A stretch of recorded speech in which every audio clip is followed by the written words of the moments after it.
Hello everyone, welcome after break. देखो, अभी तक हमने जो भी कुछ कवर किया ये सारी चीज़ इसको मैंने अभी अपलोड कर दिया बिकॉज मैंने सोचा कि कुछ तब तक आपके पास लेक्चर पहुंच जाएगा तो आप कुछ पढ़ेंगे। बिकॉज ऐसे ही ऑलरेडी टाइम काफ़ी बीत चुकी है। Because of my some personal problems and some academic works मैं अब एज पर प्रोमिस्ड डेट मैं लेक्चर नहीं अपलोड कर पाया हूँ, इसलिए सोचा पहले मैं इसे अपलोड कर दिया हूँ। आपको जो ये लेक्चर दिखेगी लेक्चर आपको जो है ये 4 और पार्ट आप इसमें मैं कर दूंगा पार्ट ए, और ये वाली अपलोड हो चुकी है। एंड अनदर जो भी रिमेनिंग टॉपिक है लेक्चर 4 पार्ट बी करके ये आपको मिलेगा। सो उसको कंप्लीट करने के बाद आप इस लेक्चर को देख लीजिएगा। बट जो भी है ये बायोडाइवर्सिटी की लेक्चर जो स्टार्ट हुई थी लेक्चर 3 से, मतलब पूरी इन्वायरमेंट को हमने जो पढ़ाने का सोचा है इस वे में मैंने पढ़ाया है। क्लाइमेट चेंज लेक्चर 1 में था, ये लेक्चर 2 में इकोलॉजी एंड इकोसिस्टम था, एंड लेक्चर 3 से स्टार्ट किया था हमने बायोडाइवर्सिटी। लेक्चर 3 पहले आपको देखनी है, फिर लेक्चर 4 का पार्ट ए, फिर उसके बाद लेक्चर 4 का ही पार्ट बी जो ये वीडियो अब रिकॉर्ड हो रही है। तो इसमें तो सारा बेसिक हमारा कंप्लीट हो चुका है। अब हम लोग डायरेक्ट चलते हैं PT 365 के रिमेनिंग डिस्कशन पे। तो जहाँ से हमने छोड़ा था यहाँ से ये पार्ट को फर्दर लेक्चर यहाँ पे आप मैं लिख देता हूँ part 4 lecture 4 part B and start. क्या है न्यूज़ में है क्या कि updated red list of threatened species. बस 30 सेकेंड में हम लोग एक बार फिर से समझ लेते हैं IUCN के बारे में। इंटरनेशनल ऑर्गेनाइजेशन हम लोग पढ़ रहे थे, वहाँ से हमने देखा 1948 में IUCN बना। IUCN ने पहली बार 1966 में रेड डाटा बुक रिलीज़ किया जिसमें उन्होंने बताया कि स्पीसीज़ कितने स्पीसीज़ विलुप्त हो चुके हैं और कितने स्पीसीज़ इंडेंजर्ड हैं। उसके लिए ये कोडिंग था जिसमें कि एक्सटिंक्ट और एक्सटिंक्ट इन वाइल्ड, ये दो एक्सटिंक्ट मतलब जो बिल्कुल ख़त्म हो गया, एग्जाम्पल डायनासोरस था। एक्सटिंक्ट इन वाइल्ड मतलब वाइल्ड में तो ख़त्म हो चुका है लेकिन कैप्टिव ब्रीडिंग में कहीं हो सकता है टिश्यू कल्चर में उसे हमने प्रिजर्व करके रखा हुआ है, लेकिन अब वो वाइल्ड में नहीं है, हमारे जंगलों में वो ख़त्म हो चुका है। एग्जाम के लिए हमें इस 3 पे फोकस करनी है, critically endangered vulnerable, list concern, near threaten, list concern, data deficient. ये उतनी चर्चा में रहती नहीं, ना ही स्पीसीज ये न्यूज़ में कवर होती। बात करते हैं क्रिटिकली। इस तीनों के लिए मैंने बताया था, एक ट्रिक बताया था कि इसे याद रखने के लिए, कोई इन्वायरमेंट को बचाओ, कोई मतलब C समझना है उससे, एंड इन्वायरमेंट मतलब EN, बचाओ मतलब VO, बचाओ।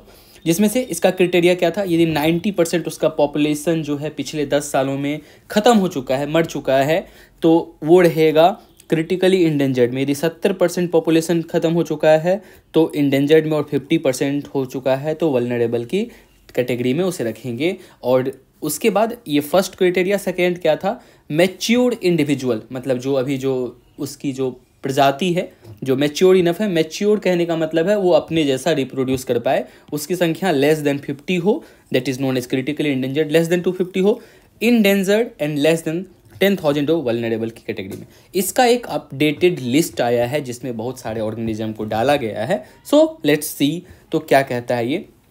कहता है IUCN has unveiled it's updated red list of threatened species.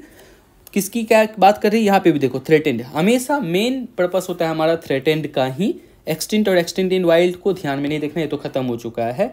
कोई इन्वायरमेंट बचाओ, कोई इन्वायरमेंट बचाओ, ऐसे करके याद रखना है। ग्रेटेस्ट डिग्री ऑफ प्रोटेक्शन ऐसे बढ़ता है सबसे ज़्यादा यहाँ, मतलब इसको अधिक प्रोटेक्शन है, उसके बाद ये जिसकी डेंजर अधिक ज़्यादा है, ऐसे ये लिस्ट ऐसे बढ़ती है।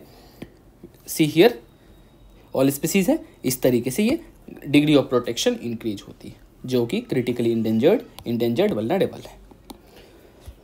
क्या क्या कहता है उसके बाद, क्या इसमें की अपडेट्स हैं। IUCN red list now include 1,50,000 species को ये इंक्लूड करता है, of which 42,000 are threatened with extinction.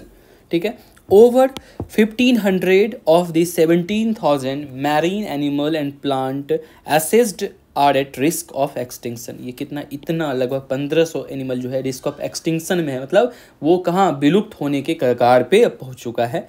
इसमें से climate change impacts at least 41% of threatened marine species. Climate change के कारण जो है ना एटलीस्ट कम से कम 41% जो है ना मैरीन स्पीसीज को थ्रेटेंड है, ये न्यूज़ में है। और इसके बाद कौन कौन से स्पीसीज को इसमें डाला गया है ये अब थोड़ी सी बहुत लंबी, अच्छा इस यहाँ पे तो कम है, इसके बाद भी बहुत सारे ऑर्गेनिज्म से बात करते हैं। सबसे पहले अफेक्टेड मैरीन स्पीसीज, जिसमें की बात करते हैं सबसे पहले हम लोग डुगोंग की बात करते हैं। किसके? Dugong population in east Africa and new Caledonia have entered in IUCN red list में से इंटर्ड किया गया।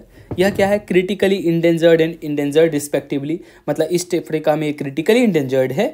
क्रिटिकली इंडेंजर्ड मतलब सबसे हाईएस्ट वो डिग्रेडेशन पे पहुंच चुका है वो। उसके बाद इंडेंजर्ड है बीच वाला, कोई इन्वायरमेंट बचाओ। हमेशा इस तरह से ट्रिक्स याद रखना ताकि वो क्रोनोलॉजी में ध्यान में माइंड में रहे वो। दी स्पीसीज रिमेन्स वल्नरेबल ग्लोबली, पूरा ग्लोबली वल्नरेबल है। थ्रेट्स क्या है?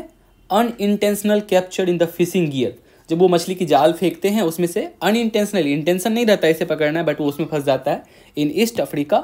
उसके बाद poaching in new Caledonia and boat injuries and destruction of sea grass habitats in the both location, ये इसके लिए थ्रेट है। प्रोटेक्शन स्टेटस क्या क्या है? IUCN का स्टेटस क्या है? वल्नरेबल है, ठीक है, सबसे नीचे वाले ग्राफ में है थ्रेटेंड का। साइट्स के अपेंडिक्स 1 में है, मतलब हाईएस्ट प्रोटेक्शन है। इंडिया में क्या है? वाइल्ड लाइफ प्रोटेक्शन एक्ट में भी शेड्यूल्ड 1 में रखा है, इसका मतलब भी हाईएस्ट प्रोटेक्शन है। और शेड्यूल्ड 4 की हमने जब अभी अपडेटेड बात किया तो उसमें आपने देखा है कि शेड्यूल्ड 4 में जो भी जिसको भी प्रोटेक्शन साइट्स में मिलता है, जब हमने अभी वाइल्ड लाइफ प्रोटेक्शन एक्ट को अभी अमेंड किया तो अमेंड में यही डाला कि अब हम पहले हमारे वाइल्ड लाइफ प्रोटेक्शन एक्ट में टोटल 6 शेड्यूल्ड हुआ करता था, 6 से डिलीट करके हमने 4 बनाया, 1 2 3 4, 1 to 4 एनिमल्स, 3 4 प्लांट्स एंड 4 किसके लिए है कि जो भी ऑर्गेनिज्म को साइट्स में रखा जाएगा उसे हम लोग इस शेड्यूल्ड 4 में रखेंगे। इसलिए साइमल्टेनियसली आपको पहली बार अभी तक जब डॉक्यूमेंट कोई करंट अफेयर्स पढ़ रहे होंगे तो आपको इस तरह से दिख रहा होगा एक साथ शेड्यूल्ड 1 और 4 भी। और उसके बाद क्या है कहता है? In the list of 22 species covered under species recovery programme. ये स्पीसीज रिकवरी प्रोग्राम क्या है? बिकॉज आपको हर ऑर्गेनिज्म के साथ अब देखने को मिलेगा स्पीसीज रिकवरी प्रोग्राम। 1 मिनट में, बस 1 मिनट भी नहीं लगेगा, उससे कम सेकेंड समय में हम देख लेते हैं species recovery programme. I have covered it here, wait a second. Species recovery programme, I have mentioned it here. हाँ, यहाँ पे है स्पीसीज रिकवरी प्रोग्राम। देखो कहता है कि it is one of the 3 components of the integrated development of wild life habitat. Integrated development of wild life habitat, ये एक गवर्नमेंट ऑफ इंडिया की प्रोग्राम है। उसके तहत one of the 3 pillar, 3 component में से एक कंपोनेंट है species recovery program. IDWH started in 2008 to 9 for providing support to protected areas, protection of wildlife outside protected area. Protected area आपको पता है नेशनल पार्क है, वाइल्ड लाइफ सेंचुरी है, biosphere reserve है, तो वहाँ पे हमें सपोर्ट प्रोवाइड करनी है। उसके बाहर भी जैसे जू है, बहुत सारे और भी जगह है, तो वहाँ पे भी सपोर्ट हमें प्रोवाइड करनी है। And recovery program for saving critically endangered species and habitat, this is the programs of government of India. तो उस लिस्ट में भी हमने डुगोंग को डाला है। कैरेक्टरिस्टिक क्या है डुगोंग के बारे में? डुगोंग को जो सबसे इंपॉर्टेंट जानना है, dugong is known as sea cow, मतलब समुद्री गाय इसे कहा जाता है। क्यों? क्योंकि ये कंप्लीटली हर्बीवोरस है। ओनली हर्बीवोरस मैरीन मैमल्स, जो भी समुद्री जीव हैं उसमें से ओनली मैमल्स हैं, मैमल्स मतलब स्तनधारी, तो ओनली मैमल हर्बीवोरस मैमल्स हैं जो फीड ऑन सी ग्रास को खाता है। इसलिए आपने जब देखा कि थ्रेट क्या है, तो इसका जो है क्या ना, सी ग्रास हैबिटेट लॉस हो रहा है, destruction of sea grass, that's why it faces क्या फेस कर रहा है? थ्रेट फेस कर रहा है। तो उसके बाद नेक्स्ट न्यूज है, इससे देखो सी काउ भी कहते हैं, ये जो है ना सी काउ की, ये इसकी और सारी प्रजातियाँ हैं। And then after only member of order sirenia found in India. Sirenia member की ये जो आपने यहाँ पे पिक्चर्स में देखा वो इसमें आती है। The sirenia commonly referred as the sea cows. Okay, तो only member of order sirenia found in India, India में सिर्फ आपको डुगोंग ही मिलती है। ये लिव इन ग्रुप में हमेशा रहते हैं। Come to this surface to breathe, और सरफेस पे तभी आते हैं जब उसे हवा सांस लेनी होती है। Dugong having memory gland, memory gland मतलब क्या होता है? Glandular organ located on chest cavity, that is memory gland. Habitat and distribution क्या है, कहाँ ये रहते हैं, उसकी डिस्ट्रीब्यूशन क्या है? This is the map. आपको इसमें बहुत अच्छे से ध्यान से इस मैप को बस देख लेनी, ओवरव्यू, और माइंड में रहेगा तो क्वेश्चन यहाँ से बन जाएगा। तो ये आप जैसे देख रहे हैं, ये है पूरी डुगोंग की डिस्ट्रीब्यूशन वाली area. Shallow coastal waters of the Indian and western pacific ocean and Indian ocean and western pacific ocean region में ये मिलता है। In India found in the gulf of Mannar, this is the region, gulf of Mannar, Palk Bay, gulf of Kutch, Andaman Nicobar island, इस region में पूरी की पूरी dugong मिलती है। कंजर्वेशन मेजर क्या क्या किया गया है? Conservation measure from India side, state animal of Andaman Nicobar, Andaman Nicobar का क्या है? स्टेट एनिमल है। And India's first conservation reserve for dugong in the Palk Bay में हमारा ये फर्स्ट कंजर्वेशन रिजर्व भी है। हो गया। इसके बाद नेक्स्ट आर्टिकल है डुगोंग के बाद पीलर कोरल। कोरल के बारे में और भी बात में है, इसके बाद के आर्टिकल्स में डिटेल में डिस्कशन है। अभी समझते हैं पीलर कोरल्स के बारे में क्या कहता है। Found throughout the Caribbean from Yucatan peninsula and Florida to Trinidad and Tobago has moved from, ये पहले वल्नरेबल में हुआ करता था, अब वो कहाँ पहुँच गया है? क्रिटिकली इंडेंजर्ड में, मतलब कोई इन्वायरमेंट बचाओ, मतलब वल्नरेबल में था, सोचो अब कहाँ पहुँच गया है? क्रिटिकली इंडेंजर्ड में। मतलब क्या 90% पॉपुलेशन इसकी लास्ट 10 ईयर में डेड हो चुकी है और ओनली सर्वाइविंग जो है कितनी 50 ओनली मैच्योर इसका जो इंडिविजुअल बचा हुआ है। ऐसे हमेशा लिंक करना ताकि वो चीज़ भूले ही ना, हम लोग नींद में भी रहे तो वो याद आ जाए। युकाटन पेनिनसुला कहाँ है? ये इसकी मैप है, ये फ्लोरिडा हो गया, ट्रिनिडाड हो गया, Yucatan peninsula, this is the regions. And इस जगह पे ये मिलती हैं हमारी पीलर कोरल्स। थ्रेट क्या क्या है? Threats coral tissue loss disease and bleaching, mainly आप समझ सकते हैं कोरल ब्लीचिंग के कारण हो रहा है। और वो क्यों होता है? तो सी सरफेस जब टेम्परेचर, जब हम अभी थोड़ी देर में आपको पूरी डिटेल से पढ़ाएंगे कोरल्स के बारे में। तो देखो कोरल ब्लीचिंग मतलब क्या होता है? कोरल्स का डेड होना, मरना, मतलब वो ख़त्म होना।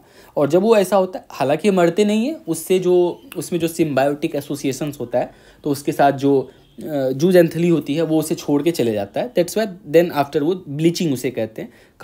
कि वो इसलिए होता है क्योंकि सी सरफेस बढ़ता है, एसिडिटी यदि बढ़ रही है तो caused by increasing sea surface temperature and excess antibiotics, fertiliser and sewage के कारण क्या हो रहा है? इसकी ब्लीचिंग हो रही है, कोरल ब्लीचिंग। नेक्स्ट आर्टिकल है एबालोन। इसके बारे में क्या है? ये देखो, इसे क्या कहते हैं? मैरीन स्नेल्स भी कहते हैं, that is the pictures, and consume it as a sea food. इसे लोग सी फूड की तरह खाते हैं बिकॉज ये स्नेल है, स्नेल ऐसे भी लोग खाते हैं। तो क्या कहता है क्या कि 40% of all abalone shellfish species entered in IUCN red list में इंटर कर चुका है as a threatened with extension. Threatened में 3 कैटेगरी है, ये थ्रेटेंड है, थ्रेटेंड में बताया था, उसमें 3 कैटेगरी है।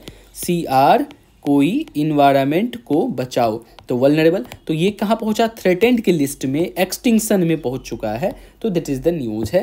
The marine heat waves have exacerbated abalone disease. Marine heat wave के कारण क्या हो रहा है? इसमें डिजीज हो रहा है world wide, affecting the critically endangered black abalone in California and Mexico, vulnerable green ऑर्मर।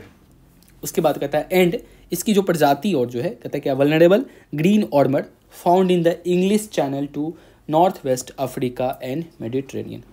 Not so much important, आपको इतनी डिटेल में वो लोकेशन नहीं देखनी है।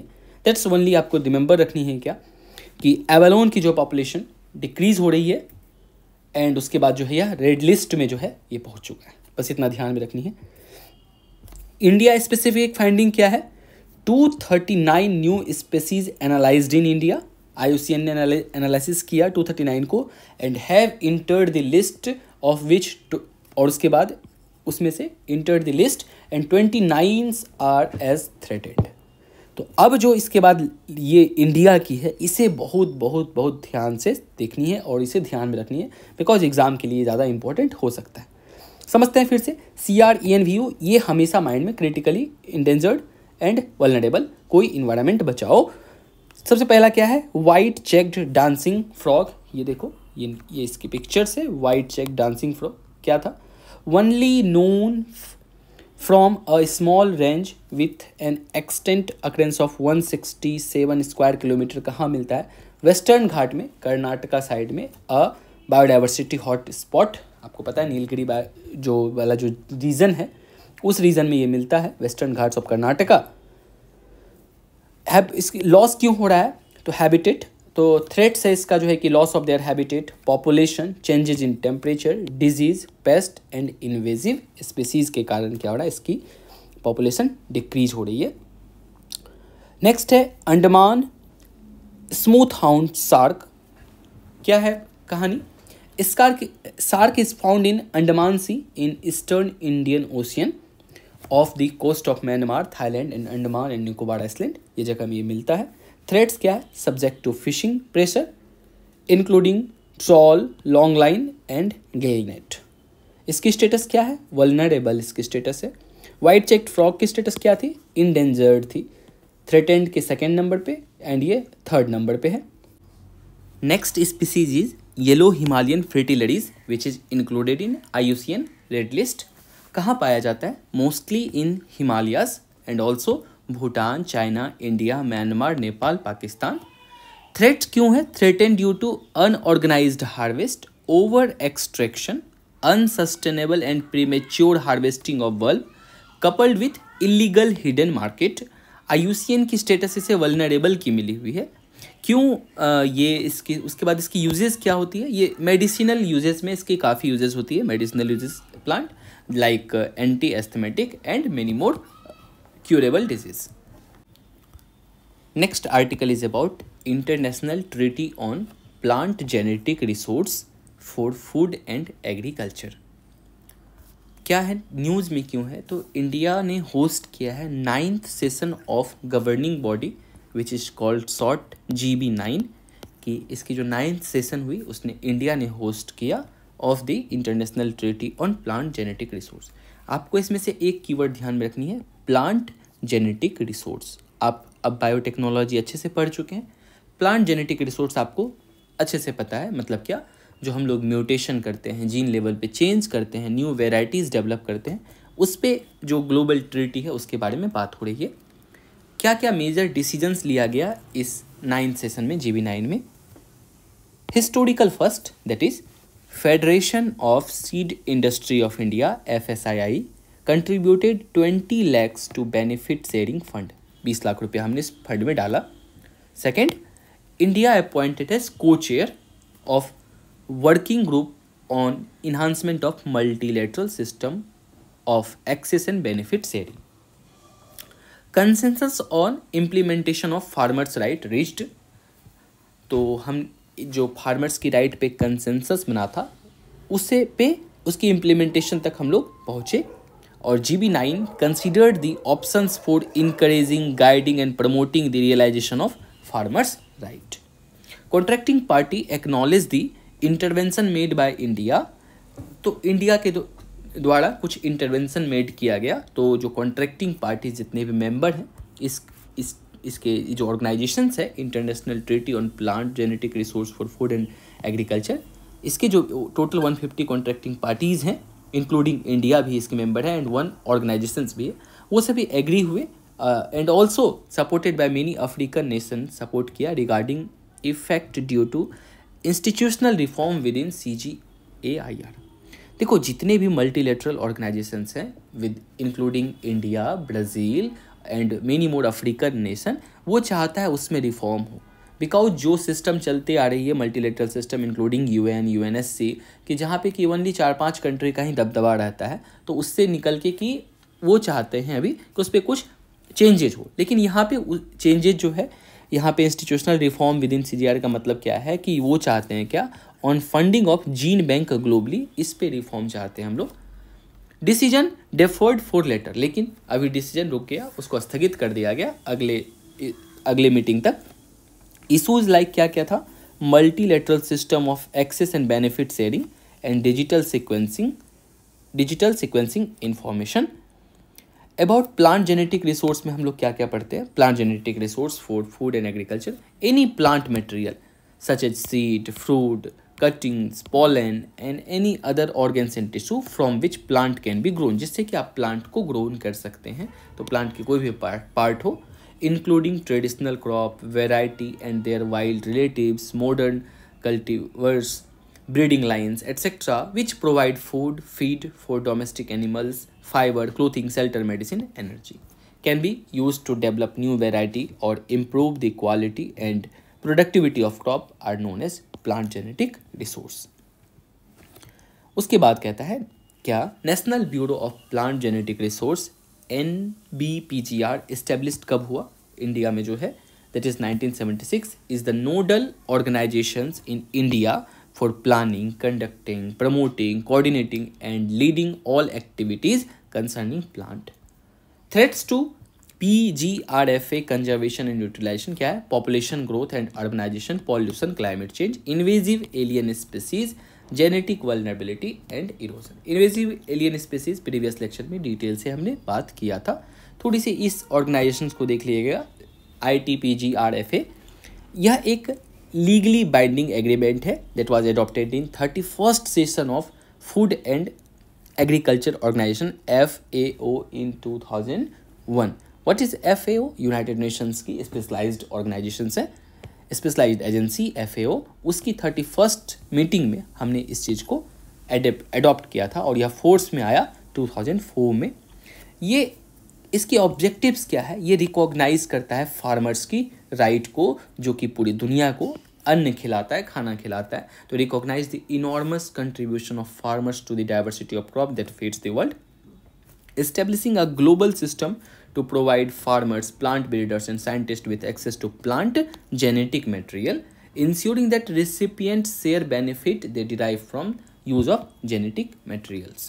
तो जो भी रिसिपियंट्स होंगे, जैसे मान लो कि कंट्री A है, B है, यदि ये रिसिपियंट्स है तो इससे जो बेनिफिट होगी वो बेनिफिट को क्या करेगा, शेयर करेगा। जैसे यदि उसे वो क्या करता है, गेट करता है, उसे मिलता है जेनेटिक मटेरियल। तो मेंबरशिप अभी 150 इसके कॉन्ट्रैक्टिंग पार्टीज हैं।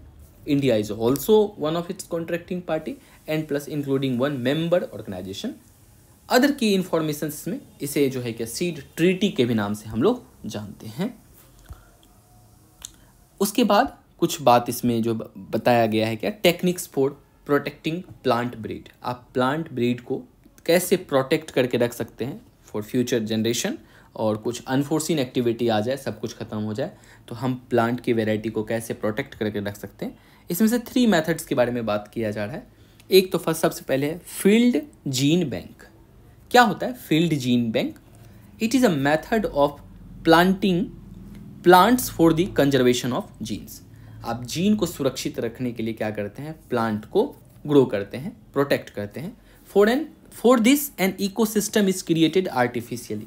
आप एक बड़ी सी लार्ज लैंड एरिया लेते हो, जिस तरह की आपको जीन को प्रोटेक्ट करनी, जिस तरह के प्लांट को एक प्रोटेक्ट लैंड लिया, उसको फिर चारों तरफ से पहले तो उसको अच्छे से उसकी जो घेराव कर दिया, फिर उस सॉइल उस तरह से प्रिपेयर कर दिया, जिस तरीके से आप उस प्लांट की नीड होती है, तो आर्टिफिशियली हम लोग उसे क्रिएट करते हैं और फिर उसको प्लांटिंग करते हैं ताकि हम फ्यूचर जनरेशन के लिए जीन को कंजर्व करके रख सकें।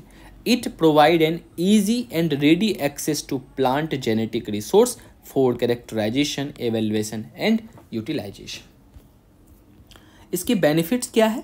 सिंपल और ट्रेडिशनल प्रीजर्वेशन स्ट्रेटजी है, काफ़ी सिंपल आसान वाला तरीका है यह। इसके ये इसलिए बोल रहा है बिकॉज इसके रिस्पेक्ट में ये और ये थोड़ी डिफिकल्ट है, ये सिंपल वाला तरीका है।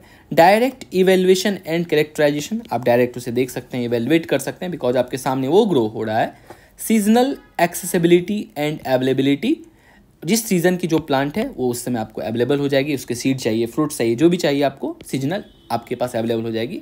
एंड नेचुरल सिलेक्शन प्रेशर, और नेचुरल सिलेक्शन प्रेशर मतलब क्या, नेचर जिसको सपोर्ट करेगा, नेचर के साथ जो कॉप अप कर पाएगा, दैट विल बी सेलेक्टेड और and other will be uprooted. Issue क्या है इस टेक्निक के साथ, फील्ड जीन बैंक के साथ? इशू से और क्लियर होगा कि ये हम क्या समझना चाह रहे हैं इसमें। Accumulation of mutations and endophytic organism, और उसके पहले तो ये देखो रिक्वायर लार्ज एरिया, चूँकि आप इसको फिजिकली जो है एक आर्टिफिशियली लैंड बना के प्लांटिंग कर रहे हो तो आपको एक बड़ी सी लैंड एरिया की ज़रूरत होगी, तो एक तो वो है। सेकेंड क्या, एक्सपोज एडवर्स वेदर कंडीशन, आप उसको फिजिकली ग्रो कर रहे हो जब लैंड पे तो वेदर कंडीशन का एक्सपोजर होगा उस पर।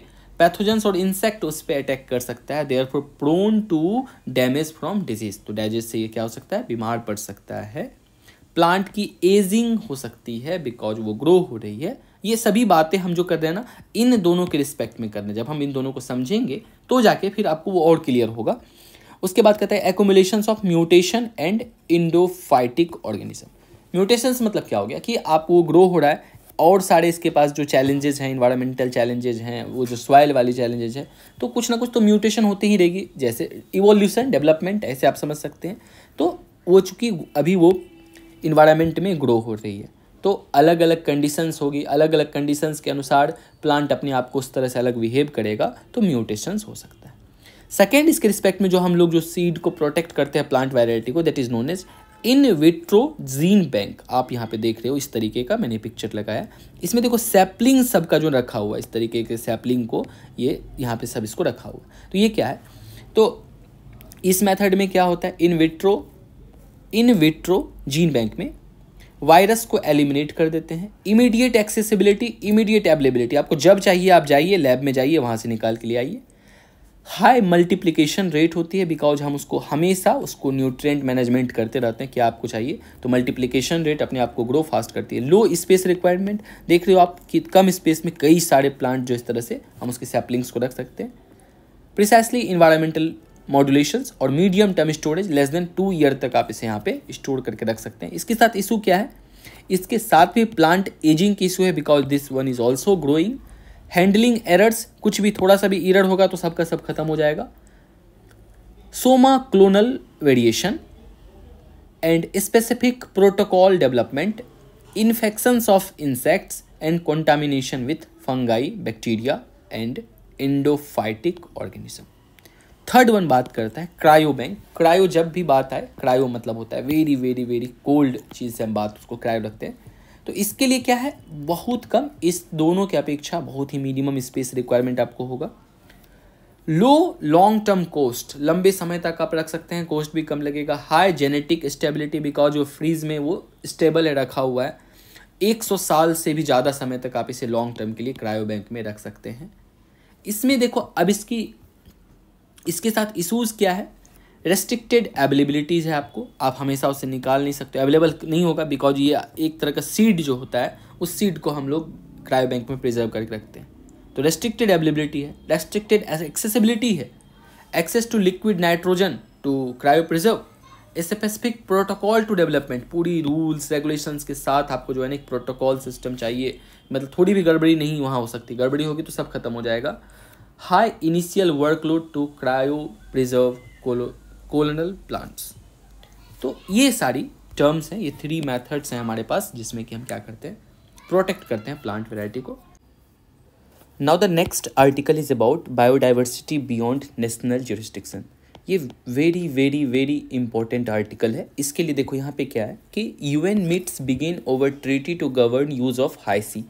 2 बातें यहाँ पे समझनी है कि यूनाइटेड नेशन की मीट हुई किसके लिए, to govern use of high sea. मतलब हाई सी का मतलब क्या होता है, तो यूनाइटेड नेशन की एक फ्रेमवर्क है जिसे हम लोग अनक्लॉज के नाम से जानते हैं, United Convention on the Law of Sea. क्या होता है अनक्लॉज, पहले एक बार अनक्लॉज समझ लेंगे, फिर हम इस आर्टिकल पे आएंगे। वही अनक्लॉज है जो पूरी की पूरी हाई सी मतलब ओशियन को डिवाइड करता है कि किस कंट्री की कितनी हिस्सेदारी है ओशियन वाले पार्ट्स में। तो पहले एक बार देखो, अनक्लॉज मतलब आप सिंपल समझो, ये लॉ ऑफ सी है, ओशियन और सी के लिए कानून बनाता है। This is a legally binding treaty which came into force in 1982। और क्या करता है, इट डिवाइड्स ओशियन एरिया। यहाँ पे बहुत ध्यान से समझनी है ओशियन एरिया को ये कैसे डिवाइड करता है। तो सबसे पहले मान लो कोई भी कंट्री जो स्टार्ट होता है, सबसे पहले हम लोग बेस लाइन लेते हैं। बेस लाइन का मतलब क्या होता है, मान लो ये हमारा इंडिया है, तो इंडिया का जो ये मान लो ये पार्ट जो सबसे एक्सट्रीम पॉइंट होगा टेरिटोरियल पार्ट का, तो इस यहाँ से ये पार्ट हो गया और लास्ट पॉइंट मान लो हमारे पास ये है। तो हम लोग क्या करेंगे, पहले इस पॉइंट को एग्जैक्ट क्या करेंगे, मैच कर देंगे। उसके बाद वो जो मेरा होगा वो बेस लाइन होगा, मेरा लास्ट जहाँ से मेरा लैंड टेरिटरी ख़त्म हो रहा है।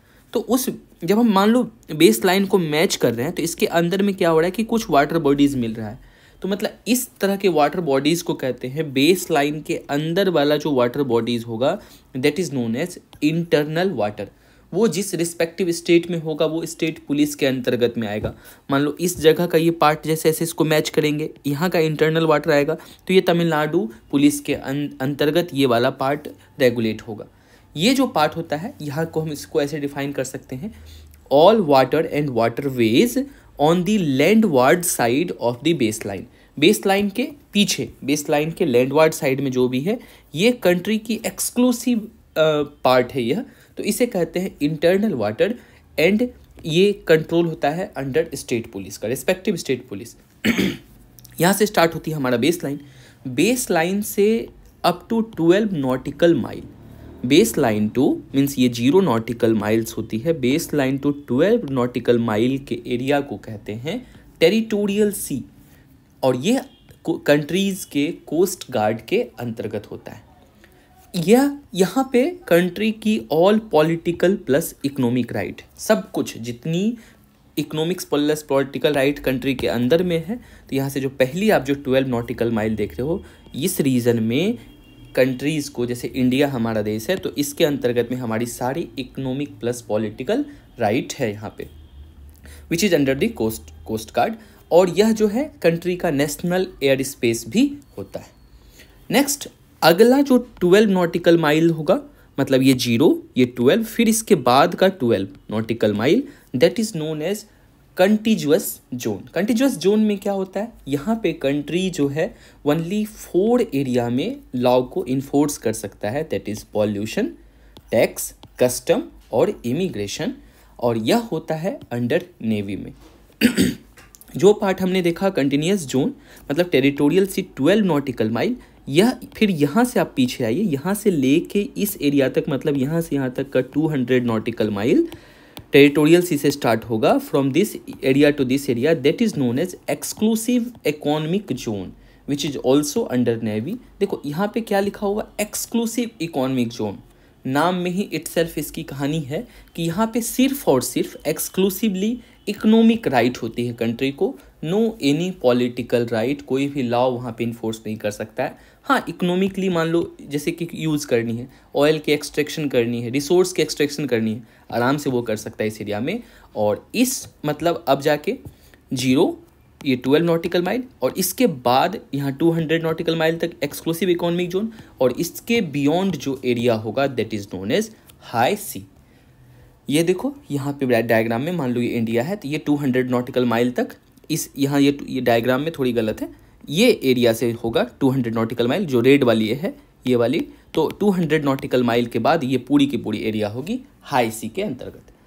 एक्सक्लूसिव इकोनॉमिक जोन में क्या क्या कर सकते हैं, यहाँ पे कंट्री की एवरी इकोनॉमिक राइट होती है, but no any political right, freedom to navigation, over flight, allowed to lay submarine pipe cable to foreign nation. कोई मान लो बगल की कंट्री है, वो चाहता है कि अंदर से हम कोई जो है क्या सबमरीन पाइप डाले, ऑप्टिकल फाइबर्स डाले, तो उसके लिए कोई मना उसको नहीं कर सकता है। हाँ, कंट्री हम लोग क्या कर सकते हैं, sovereign right for exploring and exploiting resources, example oil, fishing, mining, हम एक्सक्लूसिव इकोनॉमिक जोन में कर सकते हैं। हाई सी जो होती है, इसके बियॉन्ड वाली area, all parts of the sea that are not included in EEZ, EEZ के बाहर वाली कहानी वो होती है high sea. The territorial sea और in internal water of state, no exclusive right.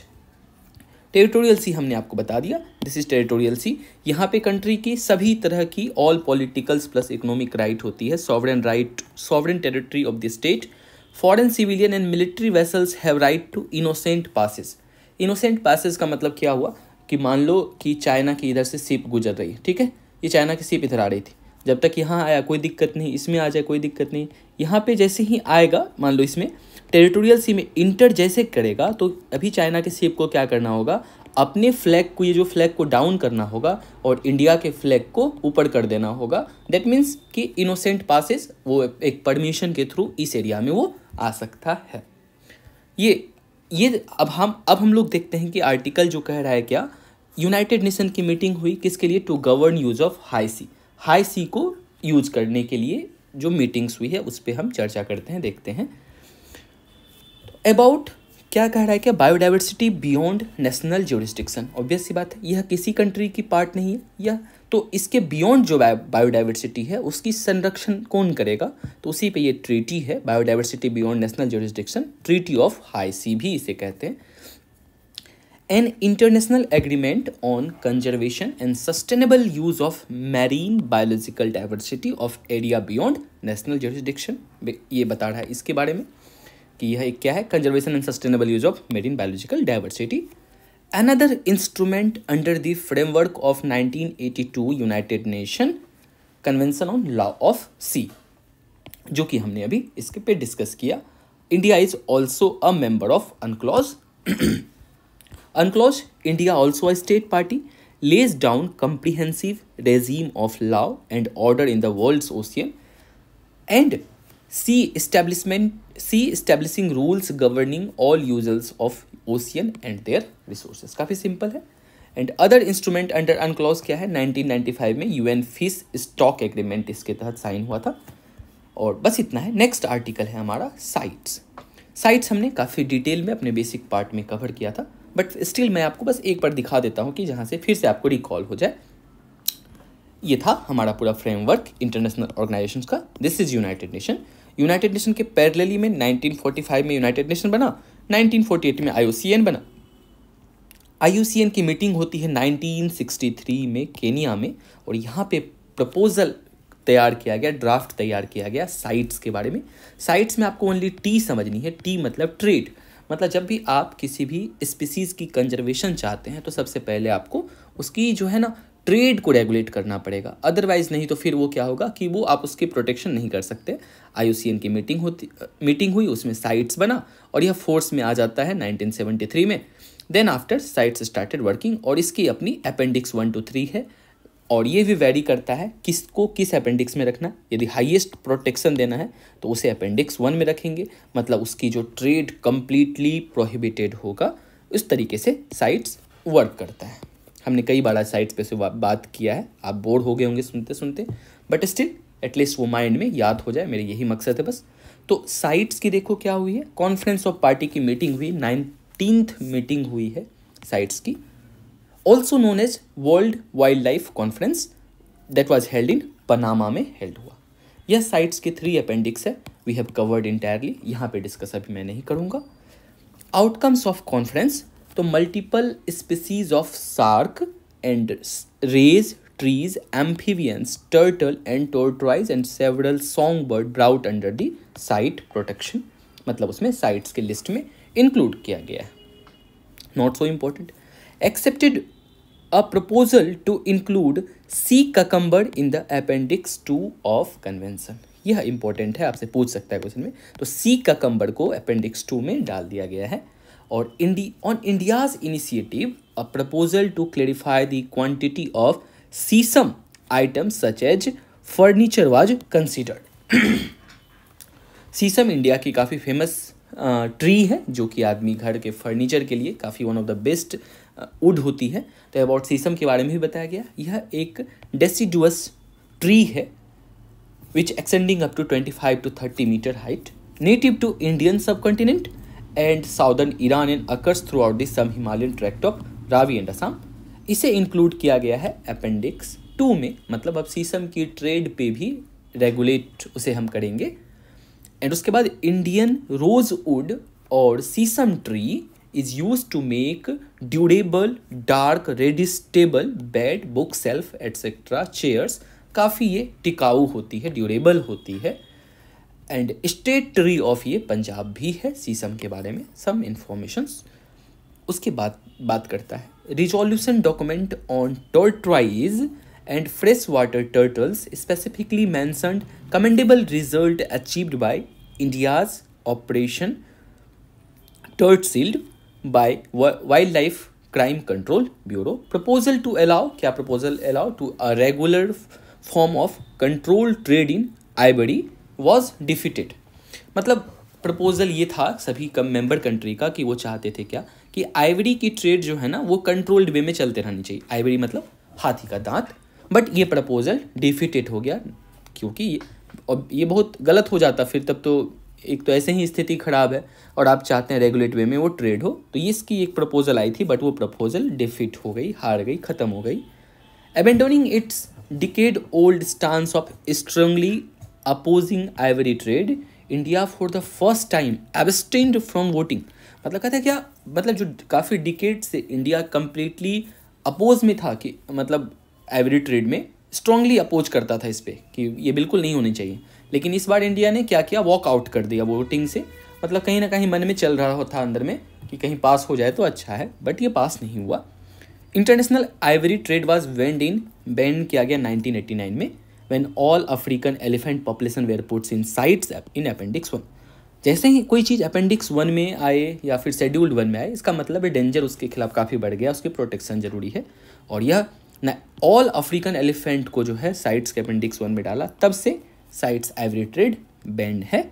Letter populations of several countries including Namibia, Botswana etcetera transfer to appendix 2 में उसके बाद ट्रांसफ़र किया गया। इंडिया और साइट्स की क्या कहानी है, तो extensive use of appendix 3 since it ratification of sites in 1976 India has listed 39 taxes in appendix 3। हमने टोटल 33 जो है क्या टैक्सा मतलब क्या होता है, हायरार्किकल डिविजन्स ऑफ स्पीसीज को जो आप डिवाइड करते हैं हायरार्किकल बेसिस पे, दैट इज नोन एज, तो इंडिया ने लिस्टेड किया 39 taxa. Monitoring the illegal killing of elephants, that is known as MIKE program. यह भी इंपॉर्टेंट प्रोग्राम है माइक प्रोग्राम। यह क्या करता है, मॉनिटर करता है जो कि illegal killing of elephants, and international collaboration that measures the levels, trends and cause of elephant mortality. Elephant की मोर्टालिटी पे वो चेक करता है, मेजर्स एंड लेवल्स, ट्रेंड क्या है, उसके पैटर्न क्या है, क्यों हाथी मर रही है, ये सभी माइक है। India has 10 sites participating in MIKE program. India की 10 साइट माइक से रजिस्टर्ड है।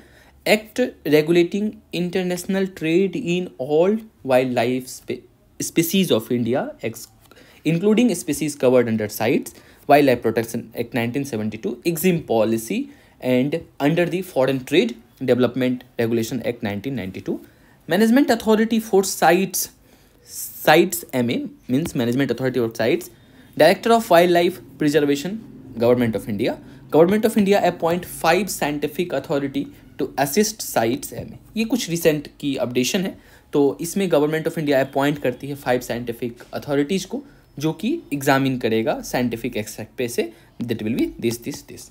साइट्स के बारे में यहाँ पे इंफॉर्मेशन है कि साइट्स कब बना, तो an international agreement between government which was drafted as a result resolution adopted in 1963 as a meeting of IUCN। हमने इसे काफ़ी अच्छे से कवर कर लिया है, that is the same. India इसकी पार्टी है, आपको ये करंट में याद रखनी है कि 184 मेंबर इसकी पार्टी है, administered by UNEP, located Geneva Switzerland, headquarter Geneva Switzerland. Next article is about wildlife and conservation. The Wildlife Protection Amendment Act 2022। इसे भी हमने जब आपको स्टार्टिंग वीडियो जब स्टार्ट हो रही थी हमारी, तो उसमें बताया कि इसमें क्या हुआ है, वाइल्ड लाइफ प्रोटेक्शन एक्ट में जो है यह अमेंडमेंट हुआ है। दिस अमेंडमेंट क्या किया, जो पहले हमारे पास 6 शेड्यूल्ड हुआ करता था, that will be reduce to 4, और काफ़ी सिंपलिस्टिक वे में हमने इसे आपको काफ़ी अच्छे से डिस्कस करके इनिशियली में ही बता दिया, तो डुप्लीकेशन ऑफ एफर्ट करने की ज़रूरत नहीं है। About wild life protection act हमने भी इसे देख लिया, यह प्रोटेक्ट करता है wild animal, bird, plants etcetera, and nothing to new because we have discussed entire things. And बस उसके बाद कुछ इंपॉर्टेंट नहीं है, हमें जो एग्ज़ाम के लिए काम का था हमने उसे डिस्कस कर लिया। कुछ केस में जैसे कि ये वाला पार्ट में कि पेनाल्टी को इंक्रीज़ किया गया है, आप इसे एक बार देख लेंगे। And this one is very important article जिसमें बात कर रहा है चीता री इंट्रोडक्शन का। तो ये न्यूज़ में इसलिए था कि पिछले साल हमने जो है 8 वाइल्ड अफ्रीकन चीता को इंट्रोड्यूस किया फ्रॉम नामीबिया से इंडिया के Kuno national park which is situated in the Madhya Pradesh. उसे देखते हैं। और रिसेंट की एक घटना जो भी सामने आई क्या कि 27 मार्च 2023 को क्या होता है कि 1 फीमेल चीता, उस नेम इज सासा, उसकी मृत्यु हो चुकी है due to kidney related disease से उसकी मौत हो चुकी है। तो जो हमने 8 मंगवाया था अब ओनली 7 रिमेनिंग है। तो थोड़ी मैपिंग में देख लेते हैं कि कैसे क्या है। तो ये पूरी की पूरी अफ्रीका कंटिनेंट है। अफ्रीका कंटिनेंट में सबसे नीचे साउथ अफ्रीका कंट्री है, उसके ऊपर आपको मिलेगा नामीबिया कंट्री, और नामीबिया से हम यहाँ से चीता को रीइंट्रोड्यूस किए हैं इंडिया के मध्य प्रदेश में कुनाओ नेशनल पार्क। थोड़ी मैपिंग इंपॉर्टेंट है। ये पूरी मध्य प्रदेश में जो भी नेशनल पार्क्स है उसे मैंने यहाँ पे मैप आउट किया है। कुनाओ नेशनल पार्क आपको यहाँ पे देखने को मिलेगा। उसके जस्ट साइड में है आपको माधव नेशनल पार्क, एंड उसके बाद Panna national park, Bandhavgarh national park, here is Sanjay Gandhi national park and at the extreme south Satpura national park. यह कहानी से समझने से पहले एक बार हमें ये समझ लेते हैं कि हमने अफ्रीका कंट्री को ही क्यों चुना, अफ्रीका कंटिनेंट में नामीबिया को ही क्यों सेलेक्ट किया कि वहाँ से चीता को रीइंट्रोड्यूस करने का।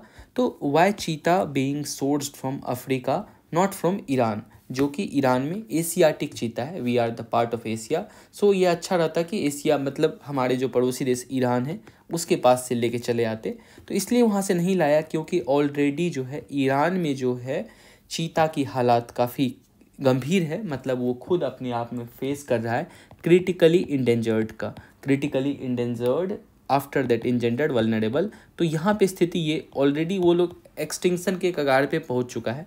तो can not source critically endangered Asiatic cheetah from Iran, already उसके पास 100 रिमेनिंग ओनली एशियाटिक चीता की पॉपुलेशन बची हुई है। सेकेंड और बात है क्या, साउथ अफ्रीका में इसकी पॉपुलेशन काफ़ी हाई है, इसलिए हमने वहाँ से इंट्रोड्यूस किया। Maximum observe genetic diversity in south African cheetah. देखो ये बात हमने कई बार अभी तक डिस्कस कर चुके हैं कि जितनी ही जेनेटिक डाइवर्सिटी जितनी दूर हो उतनी ही क्या होती है कि उसके बाद जो उससे जो बच्चे जन्म लेंगे उसकी जो फर्टिलिटी होगी, उसकी क्वालिटी होगी वो काफ़ी अच्छी होगी। जैसे आप इसको नॉर्थ इंडिया और वर्सेस साउथ इंडिया में ले सकते हो, मतलब एक पर्सन नॉर्थ इंडिया में है, अनदर पर्सन साउथ इंडिया में है, इन दोनों का यदि मैरिड होगा तो इससे जो बच्चे की जन्म होगी वो काफ़ी quality wise plus related to less prone related to disease होगा, उसकी रेसिस्टिविटी पावर काफ़ी हाई होगी। तो इसलिए जितनी गैप हो, जेनेटिक डाइवर्सिटी जितनी अधिक हो उतनी ही अच्छी होती है, इसीलिए हमने अफ्रीका से लेना सही रखा। उसके बाद African cheetah are found to be ancestral to all other cheetah lineages. तो सभी की ओरिजिनेटेड कहाँ से है, अफ्रीकन चीता से। That is the story started from the continental drift theory, उस समय से जब पूरी कॉन्टिनेंट एक समान होती, तो इसलिए हम लोग यहाँ से करेंगे ऑल की ओरिजिन कहाँ है, तो वो अफ्रीकन चीता है। थोड़ी सी बात हम लोग देखते हैं कि हमने जो ये 8 वाइल्ड अफ्रीकन चीता को मंगा इंडिया में लाया है, ये अंडर प्रोजेक्ट चीता के तहत लाया है। व्हाट इज़ प्रोजेक्ट चीता, तो उसके बारे में कुछ, ये जो हमने अभी इंट्रोड्यूस किया, इट इज़ द वर्ल्ड्स की पहली ऐसी intercontinental large wild carnivore translocation project है। This is the part of centrally sponsored scheme, मतलब जहाँ पे कि सेंटर और स्टेट की दोनों की फंडिंग होगी, जनरली 60 और 40 के रेशियो में होती है। तो सेंट्रली स्पॉन्सर्ड स्कीम है जहाँ पे सेंट्रल भी फंड करेंगे और स्टेट गवर्नमेंट भी फंड करेंगे। और किसके तहत हुआ ये प्रोजेक्ट, टाइगर के अंतर्गत इसमें government of India fund central government provide करेगा। Also funding from project tiger and another funding mechanism कहाँ से हमें मिलेगा, केम्पा से, compensatory afforestation fund management and planning. आपको पता होगा केम्पा के बारे में कि जनरली जो भी इन्वायरमेंट रिलेटेड वर्क होता है, जैसे कहीं पे मान लो डिफॉरेस्टेशन हो गया है और वहाँ पे फिर से फॉरेस्ट प्लांट करनी है, तो वो केम्पा फंड वहाँ पे हेल्प करता है और यह इस फंड से हम लोग मनी निकालते हैं। इसकी एम क्या थी, ऑब्वियस सी बात है, M to introduce African cheetah in India. Africa में चीता 1952 में ही एक्सटिंक्ट हो चुका था, मतलब ये पहली ऐसी मेमेलियन स्पेसीज थी आफ्टर इंडिपेंडेंस जो कि एक्सटिंक्ट हुआ in 1952। Reason for extinction same as hunting हो गया, प्रीडेटर बेस कम हुआ। प्रीडेटर में बेस मतलब क्या कि जैसे मान लो जो सबसे ऊपर, जैसे जो फूड चेन फूड वेब पढ़ते हैं आप, तो उसके जो नीचे का जो प्रीडेटर बेस है वो डिक्रीज होने लगा, उसकी हैबिटेट डिस्ट्रक्शन हुई, दैट्स वाई इट क्या हुआ, ये एक्सटिंक्ट हो गया। नोडल एजेंसी इसके लिए कौन है, वही NTCA, national tiger conservation authority. Future plan क्या है कि और हम लोग 50 मोर चीता टू इंट्रोड्यूस एटलीस्ट 50 चीता into various national park over the next 5 year में हम लोग 50 चीता को इंट्रोड्यूस करेंगे। और 12 मोर चीता हमें लानी है कहाँ से, तो साउथ अफ्रीका से लानी है एट कुनाओ नेशनल पार्क। अभी तो हमने ओनली 8 लाया है, 12 अभी और मुझे हम लोगों को लानी है। सिग्निफिकेंस ऑफ चीता रीएलोकेशन क्या होगा, establish viable cheetah metro population in India, population को, चीता की पॉपुलेशन को इंक्रीज करना। Resource mobilisation, contributing to global conservation effort, दुनिया में जो लोग प्रयत्न कर रहे हैं चीता की पॉपुलेशन को कंजर्व करने के लिए, उसमें हमारा योगदान होगा इसमें।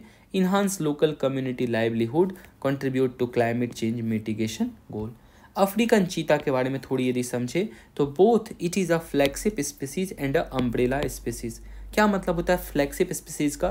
तो फ्लैगशिप स्पीसीज़ का मतलब आप समझ लीजिए सुपर स्टार की तरह का, वो उस जंगल का सुपर स्टार हो जाता है। मतलब इसके नाम से कहिए तो साइनोनिमसली यूज़ करते हैं। जैसे एग्जांपल गिर नेशनल पार्क आप सुनते हैं तो आपके मन में बस किसकी इमेज क्लियर आती है? किसकी? तो लायन की इमेज छपती है। मतलब क्या, लायन उस जगह का एम्बेसडर स्पीसीज है, सुपर स्टार है, उसकी पिक्चर्स हर जगह होर्डिंग लगाई जाती है और उसे देखने के लिए लोग टूरिज़्म करने के लिए वहाँ पे आते हैं। That is known means flagship species. And umbrella species को हम लोग जनरली जो है ना इस टर्म को यूज करते हैं as per conservation major.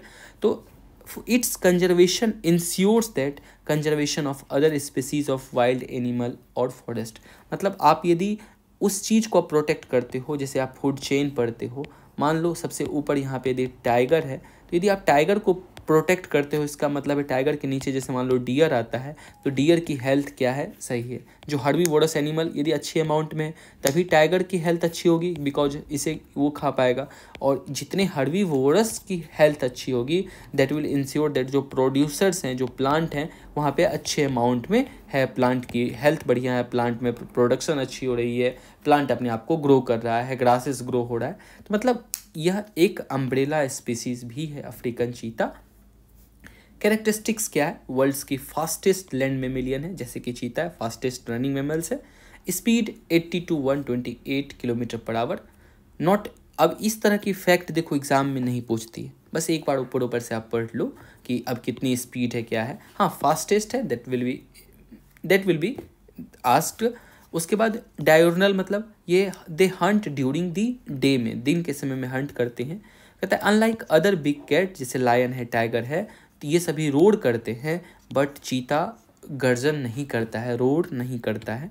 Gestation period, that is आम भाषा में प्रेगनेंसी पीरियड कितने समय का होता है? 93 डेज का होता है। Lives in 3 main social group, 3 तरह के ग्रुप में ये आपको दिख सकता है जंगलों में। एक तो फीमेल प्लस देयर क्यूब, माँ और बच्चे एक साथ। एक हो सकता है मेल का कोएलिशन हो, एंड अनदर हो सकता है सॉलिटरी, अकेले ही कहीं पे इस तरह से घूमते फिरते रहे, ये भी हो सकता है। थोड़ी सी अफ्रीकन चीता और एशियाटिक चीता में डिफरेंस समझे तो अफ्रीकन चीता वल्नरेबल पे है, but Asiatic cheetah critically endangered, बहुत जल्द यदि इसे प्रोटेक्ट नहीं किया गया तो एक्सटिंक्शन के कगार पे पहुंच जाएगा। तो ये थ्रेटेंड के लिस्ट में एशियाटिक चीता सबसे ऊपर है, अफ्रीकन चीता सबसे नीचे है वल्नरेबल की स्थिति में। साइट्स ने दोनों को अपेंडिक्स 1 में रखा है, मतलब दोनों की ट्रेड को काफ़ी अच्छे तरीके से रेगुलेट करता है। एंड डिस्ट्रीब्यूशन कहाँ है? अफ्रीकन चीता मोस्टली अफ्रीका में आपको मिलेगा, एशियाटिक चीता ओनली कुछ ईरान में अभी बचा हुआ है। Physical characteristics, bigger in size, ये स्मॉलर इन साइज होता है। इसकी फूड इनटेक जो है ना, ये डाइवर्स डाइट है। क्यों डाइवर्स डाइट है? बिकॉज इसके पास हैबिटेट बहुत बड़ा संख्या में है और इसकी हैबिटेट छोटी है। अभी जब एक फीमेल चीता का जब डेथ हुआ, जो हमने अफ्रीका से लाया था कुनाउ नेशनल पार्क में, तो उस समय कई सारे एडिटोरियल पब्लिश हुआ, यदि आपने एडिटोरियल पढ़ा होगा तो उसमें कुछ ये भी बात उस एडिटोरियल ने रेज किया कि जितनी प्रॉपर अफ्रीकन चीता को एरिया चाहिए, हमने इंडिया में उतनी एरिया एश्योर्स नहीं किया। यह भी एक वजह था कि चीता की डेथ हुई, या प्रॉपर जो अभी जिंदे भी हैं उस पर वो प्रॉपरली अच्छे तरीके से जिस वे में वो अफ्रीका में रहते थे उस वे में इंडिया में नहीं रह पा रहे हैं। कुछ रिलेटेड न्यूज है इसके खिलाफ और कि क्या हमने मेजर्स टेक किया है टू इंश्योर दिस प्रोग्राम जो हमारा था वो प्रोग्राम चीता री इंट्रोडक्शन का सक्सेसफुल हो। तो हमने पहले तो 1 मंथ का क्वारंटीन पीरियड किया, उसके बाद ऑल चीता वैक्सीनेटेड है and fitted with satellite radio collar. Action plan for reintroduction of cheetah prepared किया गया किसके द्वारा? जो कि IUCN की गाइडलाइंस के बेसिस पे हमने एक्शन प्लान क्रिएट किया। Public awareness campaign for local community के लिए चलाया। चीता मित्र और चीता टास्क फोर्स जैसे कुछ टर्म एंड प्लस जो कुछ बॉडीज़ हैं जो constituted by ministry of environment, forest and climate change, 2 साल के लिए हमने बनाया चीता टास्क फोर्स। ये सब कुछ रिलेटेड इससे न्यूज़ है। नेक्स्ट बात हम लोग करते हैं, थोड़ी सी इसमें हम समझते हैं कुनाउ नेशनल पार्क के बारे में। आपको अभी हमने मैप में ऊपर में ही दिखाया, यहाँ पे स्पेशली विजन ने भी बना दिया है कुनाउ नेशनल पार्क। ये पूरी मध्य प्रदेश की मैप है। यहाँ पे जो है आपको ये पार्ट जो है that is known as Kuno national park. Kuno national park के पास से बेतवा रिवर फ्लो करता है और उसके नीचे केन रिवर फ्लो करता है। These both rivers are the tributary of Yamuna river. और यहाँ पे आपको दिखेगा पन्ना नेशनल पार्क। बहुत ध्यान से इन सारी लोकेशंस को भी आपको देखनी है, बिकॉज अभी कई सारे आर्टिकल्स नीचे आएंगे जिसमें कि इन सारी जगह की बात करेंगे हम लोग। तो ये हुआ केन रिवर, ये बेतवा रिवर, और इसी के बीच में Ken Betwa link river linking जो प्रोजेक्ट चलाया है हमने, वो उसको हमने यहाँ से इसको लिंक किया है। और कुनाऊ नेशनल पार्क के जस्ट बगल में है शिवपुरी फॉरेस्ट एरिया। ये सभी बात इसलिए आपको मैप में भी दिखा रहे हैं बिकॉज अभी सारी जगह की बात न्यूज आर्टिकल्स में की गई है। कुनाऊ नेशनल पार्क के बारे में ये लोकेशंस है close to state border of Rajasthan in the Vindhyan region में। ये विंध्याचल रीजन में पड़ता है, that's why that is called Vindhyan region में है। On its south eastern side of boundary it is form a contiguous forest landscape with patchy connectivity to Panna tiger reserve through Shivpuri forest area. आप देखो ये जो कुनाऊ national park है, इधर से जो शिवपुरी फॉरेस्ट एरिया से लेके पन्ना टाइगर रिजर्व तक जो है आपको ये इसकी जो यहाँ से ये फैली हुई है, इस एरिया के रेंज में आता है। Ranthambore national park and Kaila Devi wild life sanctuary both are part of Ranthambore tiger reserve. Ranthambore tiger reserve ये राजस्थान में आता है, बट ये इसी के पेरिफेरल एरिया में है।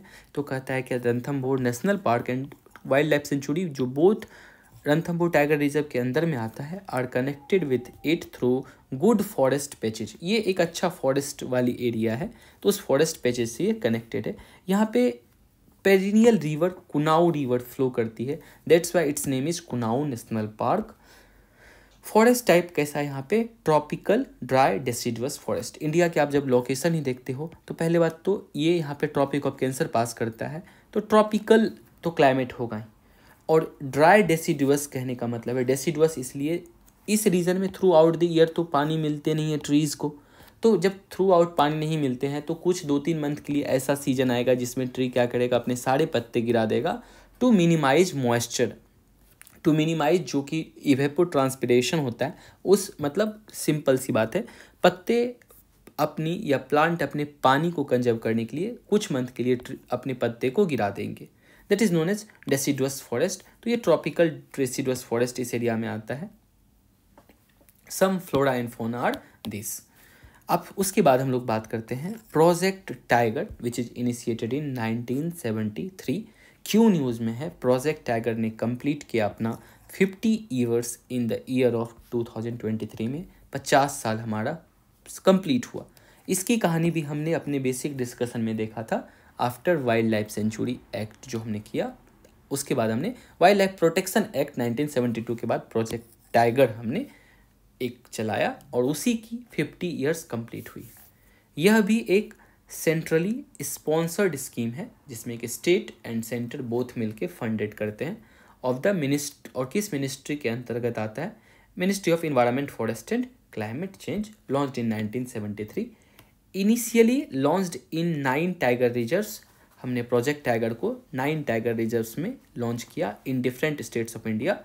प्रोवाइड, इसमें क्या क्या था, सेंट्रल असिस्टेंस था गवर्नमेंट ऑफ इंडिया की तरफ से, सेंट्रल गवर्नमेंट की तरफ से इसमें central assistance to tiger range states for in situ conservation at site, जहाँ पे नेशनल पार्क है, जब फॉरेस्ट है, फॉरेस्ट एरिया में ही जाके वहाँ पे कंजर्व करना है। इसकी इम्प्लीमेंटिंग एजेंसी हमने बनाया विच इज स्टेटरी बॉडी है, मतलब उसके लिए हमने एक एक्ट के थ्रू इस बॉडी को बनाया है, that is known as national tiger conservation authority. बहुत इंपॉर्टेंट अथॉरिटी है ये सब कुछ टाइगर से रिलेटेड कंजर्वेशन हो या चीता से रिलेटेड कंजर्वेशन हो, that is done by NTCA।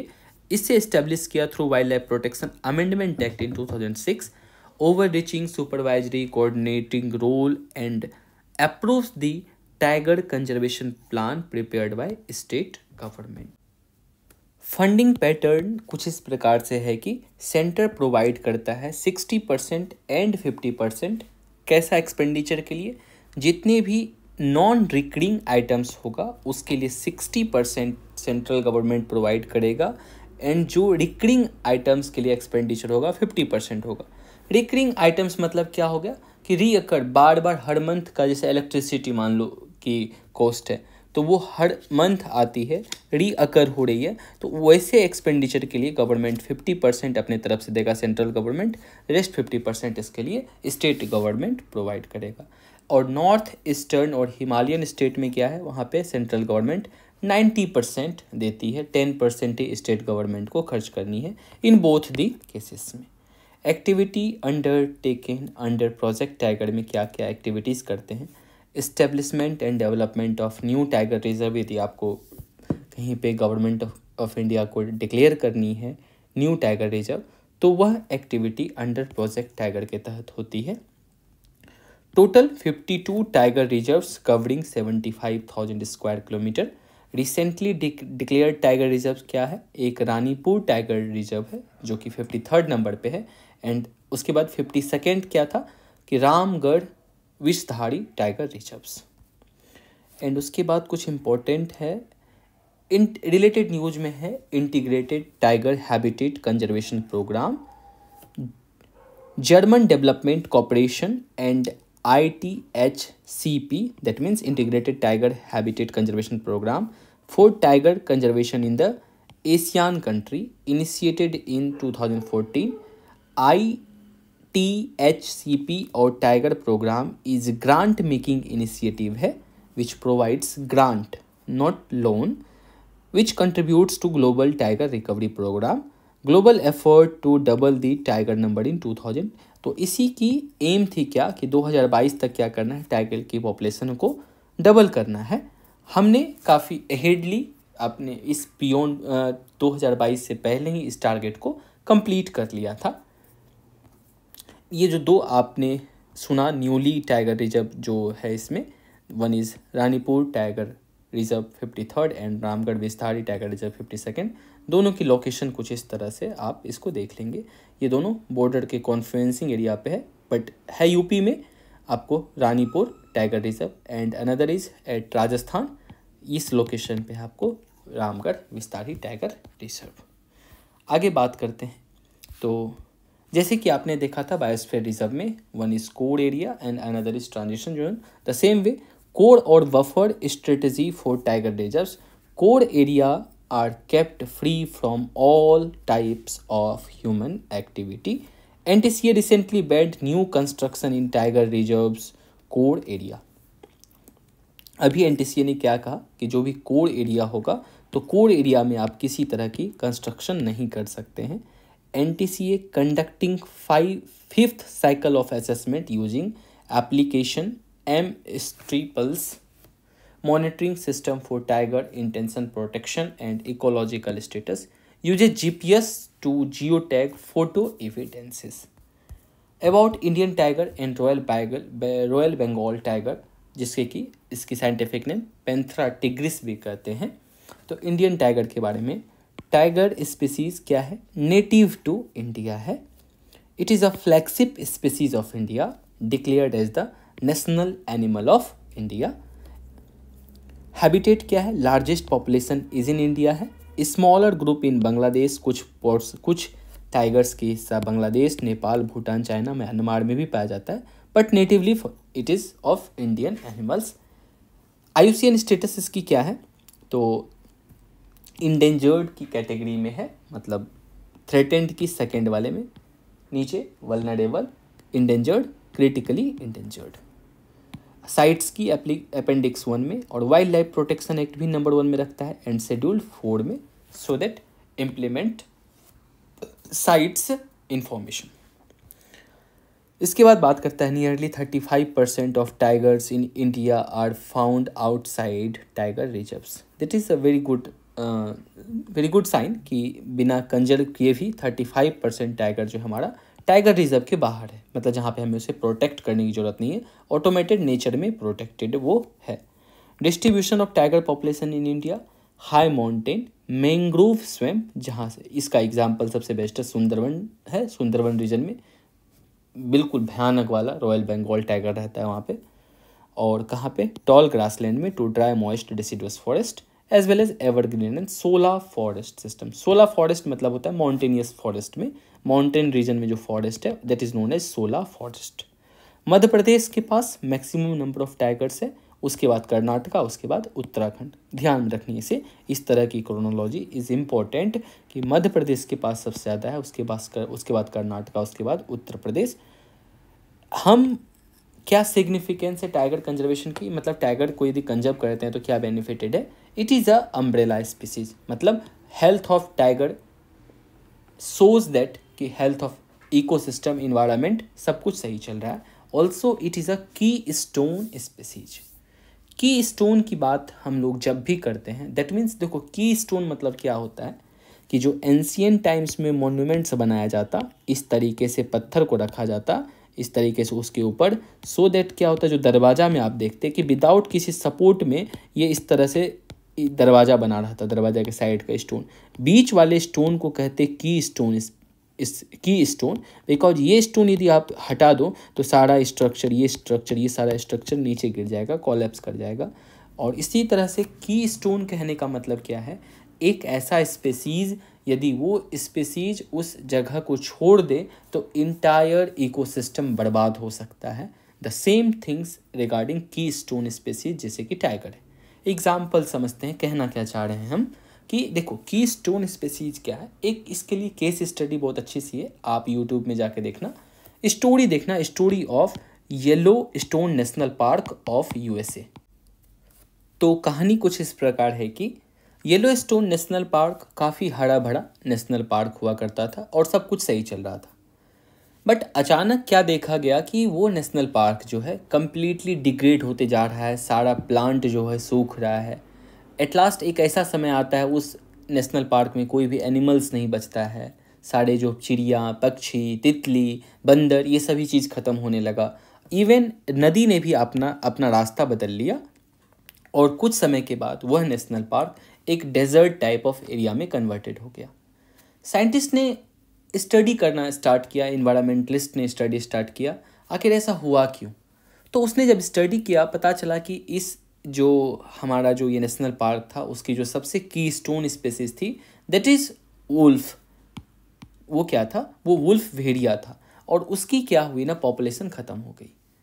जब वो पॉपुलेशन ख़त्म हुआ तो स्थिति कैसे डिग्रेड होना स्टार्ट हुआ। तो देखो उसके बाद क्या हुआ, मान लो कि सबसे ऊपर जो प्रीडेटर्स है वो मर गया, तो उसके जो नीचे मान लो उसे खाने वाला जो, चूँकि क्या है, वुल्फ से, वुल्फ मतलब क्या, कार्निवोरस एनिमल है, तो उसके नीचे जो भी हर्बीवोरस एनिमल होगा, जैसे मान लो एग्जाम्पल के तौर पे समझते हैं डियर। तो जो डियर अब क्या हो गया, ये बिल्कुल फ्री हो गया, अब इसे कोई डर ही नहीं रहा कि इसे कोई खाएगा। तो ये क्या करता, आराम से जंगल में बैठे रहा, जहाँ पे घास है उसको कंप्लीट उसको खाना स्टार्ट कर दिया, बिल्कुल इरोड कर देता। पहले क्या होता कि डियर थोड़ा खाता, फिर इसे डर रहता कि कोई आके मुझे पे अटैक ना कर दे, फिर भाग जाता, तो जल्दी जल्दी में खाता। तो धीरे धीरे इन सारे एनिमल्स को क्या हुआ, डिजीज़ होने लगा, बिकॉज इसकी मूवमेंट अभी आराम से पड़ा रहा, खाया सोया उसी जगह, डायबिटीज, मोटापा, ये सब बीमारी उसमें होने लगी। इस तरीके से ये एनिमल, इसके नीचे जो थी उसकी संख्या यहाँ से ख़त्म होने लगी।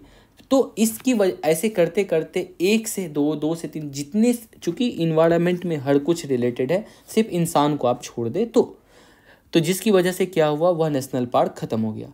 तब जाके जब उसे पता चला ऐसा ऐसा वुल्फ के कारण हुआ, उसने फिर से 8 वुल्फ को रीइंट्रोड्यूस किया उस नेशनल पार्क में, और देखते ही देखते फिर से वो येलो स्टोन नेशनल पार्क फिर से हरा भरा हो गया। इवन नदी भी फिर अपने उस जगह से फ्लो करने लगी। इस पूरी डॉक्यूमेंट्री को काफ़ी शॉर्ट में, मेरे ख्याल से 7-8 मिनट पे BBC अर्थ ने शायद बनाया। आप जब डालेंगे ना introduction of 8 wolves in yellow stone national park, तो पूरी कहानी आपको दिखेगी, बहुत इंटरेस्टिंग है, आप उसे देखना। तो की स्टोन स्पेसीज जो हाईएस्ट लेवल पे होते हैं, दैट इज़ नोन एज की स्टोन स्पेसीज, जैसे कि उसमें से हमारा टाइगर भी है। इसके बाद बात करते हैं कैरेक्टरिस्टिक्स की। तो यह एक सॉलिटरी एनिमल है एंड टेरिटोरियल एनिमल। टेरिटोरियल मतलब लैंड एरिया पे रहना पसंद करता है। टेरिटरी ऑफ एन एडल्ट, 1 मतलब कह रहा है क्या, मेल पॉपुलेशन का जो टेरिटरी है, इस टेरिटरी में 2 से 7 फीमेल रह सकती है। एक मेल के अंडर अथॉरिटी में 2 to 7 फीमेल रहती है। रिसेंटली डिक्लेयर्ड टाइगर रिजर्व, जो हमने 2 बात किया था, एक तो रामगढ़ विषधारी टाइगर रिजर्व, जिसकी कि मैपिंग पॉइंट मैंने यहाँ पे भी एक मैप में बना दिया है। These are the parts of, ये जब आप देखेंगे ये वाली पार्ट MP की है, और यहाँ पे राजस्थान में आती है रामगढ़ विषधारी। यहाँ पे सरिस्का, रणथंभौर, एंड मुकुंदरा हिल्स भी हैं। तो दैट्स तो Ramgarh Vistari tiger reserve, Rajasthan government has notified Ramgarh Vistari wild life sanctuary as tiger reserves. It is the 4th tiger reserve of Rajasthan. Note उसके बाद है कहाँ लोकेशन है, बूंदी डिस्ट्रिक्ट में पड़ती है। Serve as tiger corridor between Ranthambore tiger reserves and Mukundra hills tiger reserve. यहाँ पे है Mukundra hills tiger reserve and Ramgarh. ये मुकुंदरा हिल हो गया, इसके बीच में एक लिंकेज का काम भी करता है। उसके बाद बात करते हैं क्या कि जो है क्या the topography varies from gentle slope to steep slope cliffs of Vindhyan. Simple बात समझिए ना, विंध्यन और हिमालयन की रेंज है। दिस वन इज यहाँ से ये हो गया आपको Aravalli mountain, that is Vindhyan range. इस कॉन्फ्लुएंस पे ये है। रिवर क्या है यहाँ पे, मेज रिवर है, और ट्रिब्यूटरी ऑफ चंबल रिवर की ये ट्रिब्यूटरी है। आपको चंबल रिवर कुछ देर में मैं दिखा दूंगा, वो कुछ आर्टिकल्स में डिस्कशन में है। तो चंबल रिवर की ट्रिब्यूटरी मेज ये रामगढ़ विस्तारी टाइगर रिजर्व आती है। यहाँ पे भी ड्राई डिसिडुअस फॉरेस्ट है and these are the some fauna and flora, golden jackal, Indian wolf, leopard and etcetera आप इसे पढ़ लेंगे। अगला बात करते हैं हम लोग रानीपुर टाइगर रिजर्व के बारे में।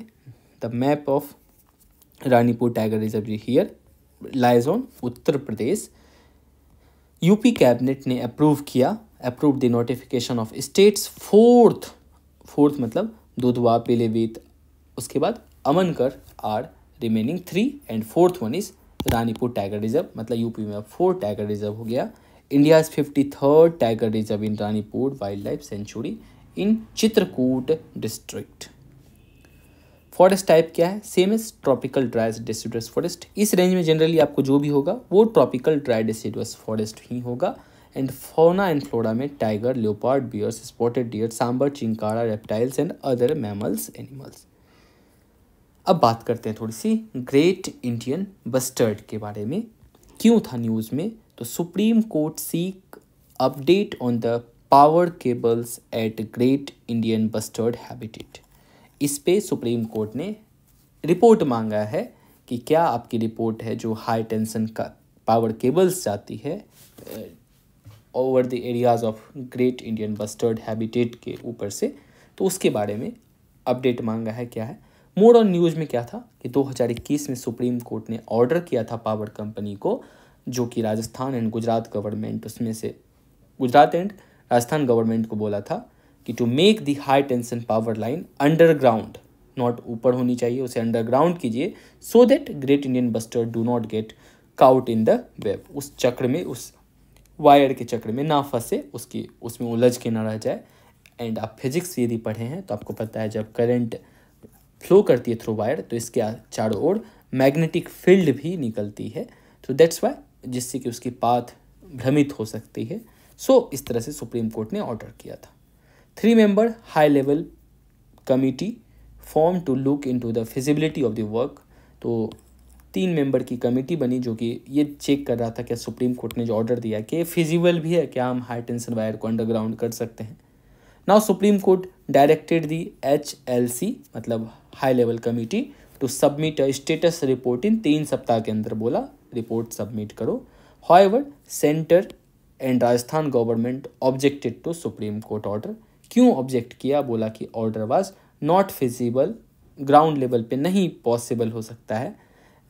Area and as area falling in GIB great Indian bustard habitat is crucial for development of renewable energy sector. थोड़ी सी बात करते हैं ग्रेट इंडियन बस्टर्ड के बारे में। पहले देख लेते हैं इसकी स्टेटस क्या है। IUCN इसे क्रिटिकली इंडेंजर्ड लिस्ट में रखता है, मीन्स सबसे ऊपर लिस्ट में है, थोड़ी सी भी प्रोटेक्शन में दूर हुई तो ये एक्सटिंक्ट हो जाएगा। साइट्स अपने अपेंडिक्स 1 में, wild life protection act 1 and 4 में, और जो हमने बात किया था कि 22 स्पेसीज़ जो जिसे कवर्ड किया हम स्पेसीज़ रिकवरी प्रोग्राम में, उसमें ग्रेट इंडियन बस्टर्ड भी हैं। ग्रेट इंडियन बस्टर्ड इसे आप कॉमन लैंग्वेज में सोन चिरैया भी कहते हैं, मध्य प्रदेश में Son Chiraiya, in Godawan in Rajasthan and Maldhok in Maharashtra. Looks like an ostrich की तरह दिखता है यह, लेकिन ऑस्ट्रिच से थोड़ी बहुत ज़्यादा डिफरेंट है। And despite weighing heavily can fly easily. काफ़ी वजन होने के बावजूद यह आसानी से फ्लाई कर सकती है। Bustard species found in India, कौन कौन सी बस्टर्ड की स्पीसीज इंडिया में मिलती है? तो great Indian bustard, lesser florican, Bengal florican. Habitat इसकी क्या है? एरिड और semi arid grassland, open country with thorn scrub, tall grass, interspersed with cultivation, avoid irrigated areas. Endemic to कहाँ पे? इंडियन सब कॉन्टिनेंट। एंडेमिक की बात जब भी हो इन्वायरमेंट में, दैट सोज दैट एंडेमिक मतलब सिर्फ और सिर्फ वही जगह पे, रेस्ट ऑफ ऑल वर्ल्ड में कहीं नहीं मिलता हो, तो यह subcontinent, Indian subcontinent में एक्सक्लूसिवली मिलता है। राजस्थान में हाईएस्ट पॉपुलेशन है। इम्पोर्टेंट साइट है desert national park of Rajasthan, desert national park sanctuary, Naliya Gujarat, Warora in Maharashtra and Bellary in Karnataka. Threats क्या है ग्रेट इंडियन बस्टर्ड की? Hunting, habitat erosion, greening project that transform arid grassland to wooded areas. आपको पता है great Indian bustard के लिए हमें जो कैसा जगह चाहिए, तो वो अरीड ग्रासलैंड चाहिए। लेकिन अब जब हमने एक प्रोग्राम चलाया है greening project that transform arid grassland to wooded areas, तो यह उसके हैबिटेट डिस्ट्रक्शन की तरह वर्क हो रहा है। And predatory praying on the eggs etcetera. इस बात को समझ गए होंगे आप, predators praying on the eggs, जो ग्रेट इंडियन बस्टर्ड के एग्स है, तो प्रीडेटर क्या करता है? उसको खा जाता है, खत्म कर देता है, प्रे। तो steps taken for GIB conservation में क्या क्या स्टेप्स लिया गया? तो one of the species recovery programme के अंतर्गत में जो उसमें 22 स्पीसीज को डाला है स्पीसीज रिकवरी प्रोग्राम में, उसमें ग्रेट इंडियन बस्टर्ड भी आता है। Integrated development of wild life habitats of ministry of environment and forest included under national wild life action plan 2002 से 16। Not important, these much details में जाने की जरूरत नहीं है, ओनली हमें समझनी है ये स्पीसीज रिकवरी प्रोग्राम के 22 लिस्ट में ये है। Next article is about India ने अपना 33rd एलिफेंट रिजर्व डिक्लेयर किया है। तो न्यूज़ में ये था कि ministry of environment forest and climate change gave note to Terai elephant reserve. Terai इसलिए बिकॉज ये हिमालय के फुट हिल्स में ये पाया जाता है, तो ये तराई रीजन इसे कहते हैं। इसका पेरिफेरल एरिया है Pilibhit tiger reserve, Dudhwa tiger reserve and Katarni Ghat wild life sanctuary. इसी एरिया में हमने एक और नए टाइगर रिजर्व जिसका नाम है आपको तराई एलिफेंट रिजर्व हमने डिक्लेयर किया है। यह स्प्रेड है ओवर 3000 स्क्वायर किलोमीटर में in the Dudhwa Pilibhit region in Uttar Pradesh. More in the news about the area includes, क्या क्या एरिया यह टाइगर रिजर्व इंक्लूड करेगा? First one of Dudhwa tiger reserve, another Pilibhit tiger reserve and comprises forest area, कुछ जंगल जो है, कौन सा जंगल? Kishanpur wild life sanctuary and the Katarniaghat wild life sanctuary. यह इसकी लोकेशन है, आप थोड़ा मैप में ध्यान से इसे मैप मार्किंग कर लेंगे। उसके बाद एलिफेंट की स्टेटस क्या है? एलिफेंट IUCN के स्टेटस पे वो वल्नरेबल पे आता है, इंडेंजर्ड पे आता है, sorry, critically endangered then after vulnerable. तो इस सेकेंड नंबर पे इंडेंजर्ड की लिस्ट में IUCN स्टेटस पे। उसके बाद साइट्स इसे अपेंडिक्स 1 में रखता है, वाइल्ड लाइफ प्रोटेक्शन एक्ट भी 1 में रखता है and also schedule 4 to give implementation of sites appendix। Terai elephant reserve जो डिक्लेयर किया है will conserve 4 wild life species. यह एलिफेंट रिजर्व 4 स्पीसीज को कंजर्व करेगा, tiger, Asian elephant, swamp dear and 1 horned rhino. Elephant reserve क्या है? Declared as an administrative category by government to demarcate large landscape that holds elephant and their movement, notified under centrally sponsored scheme के तहत इसे notified करते हैं as a project elephant। उसके बाद क्या कहता है? 2 recently notified elephant reserves are, 2 और जो है रिसेंटली एलिफेंट रिजर्व जो हमने नोटिफाई किया है उसमें से एक आता है लेमरू, इन जो कि छत्तीसगढ़ में है। This is the map location, ये पूरी छत्तीसगढ़ की मैप है। यहाँ पे proposed Lemru elephant reserve and another जो हमने किया है अगस्थमलाई में, तो ये वाला लोकेशन है, यहाँ पे अनदर टाइगर रिजर्व। तो अगस्थमलाई इन तमिलनाडु, अगस्थमलाई बायोस्फीयर रिजर्व भी है। तो 33rd elephant reserve together cover मतलब टोटल यदि इंडिया में हम एलिफेंट रिजर्व्स को मिला दे तो यह नियरली जो है 80,000 स्क्वायर किलोमीटर एरिया को कवर करता है। Not necessary to remember this much of data.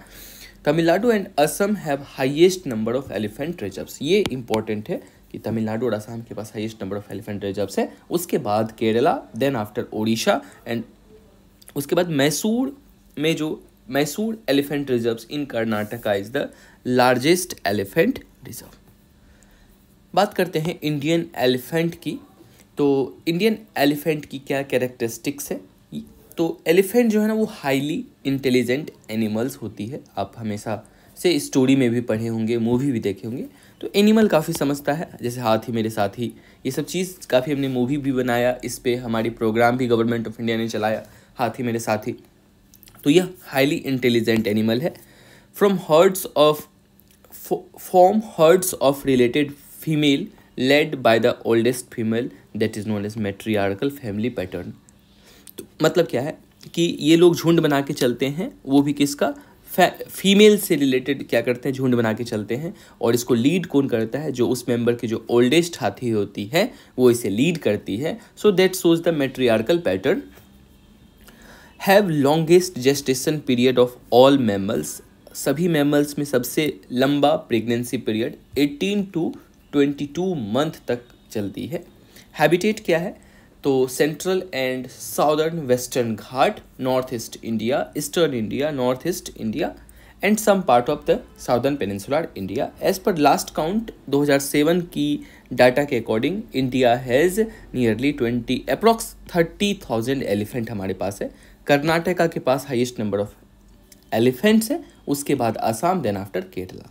तो इसका मतलब आप इससे भी समझ सकते हैं कि जो आप देख रहे हैं कर्नाटका और केरला, मतलब साउथ में अच्छी खासी पॉपुलेशन है। फिर आप जब चले आते हैं ये वाला नॉर्थ ईस्ट रीजन में, तो असम के पास क्या है, हाईएस्ट नंबर ऑफ पॉपुलेशन है।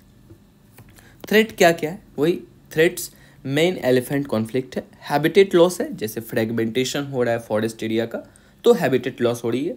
Fragmentation, poaching, loss of genetic viability resulting from the small population size and isolation.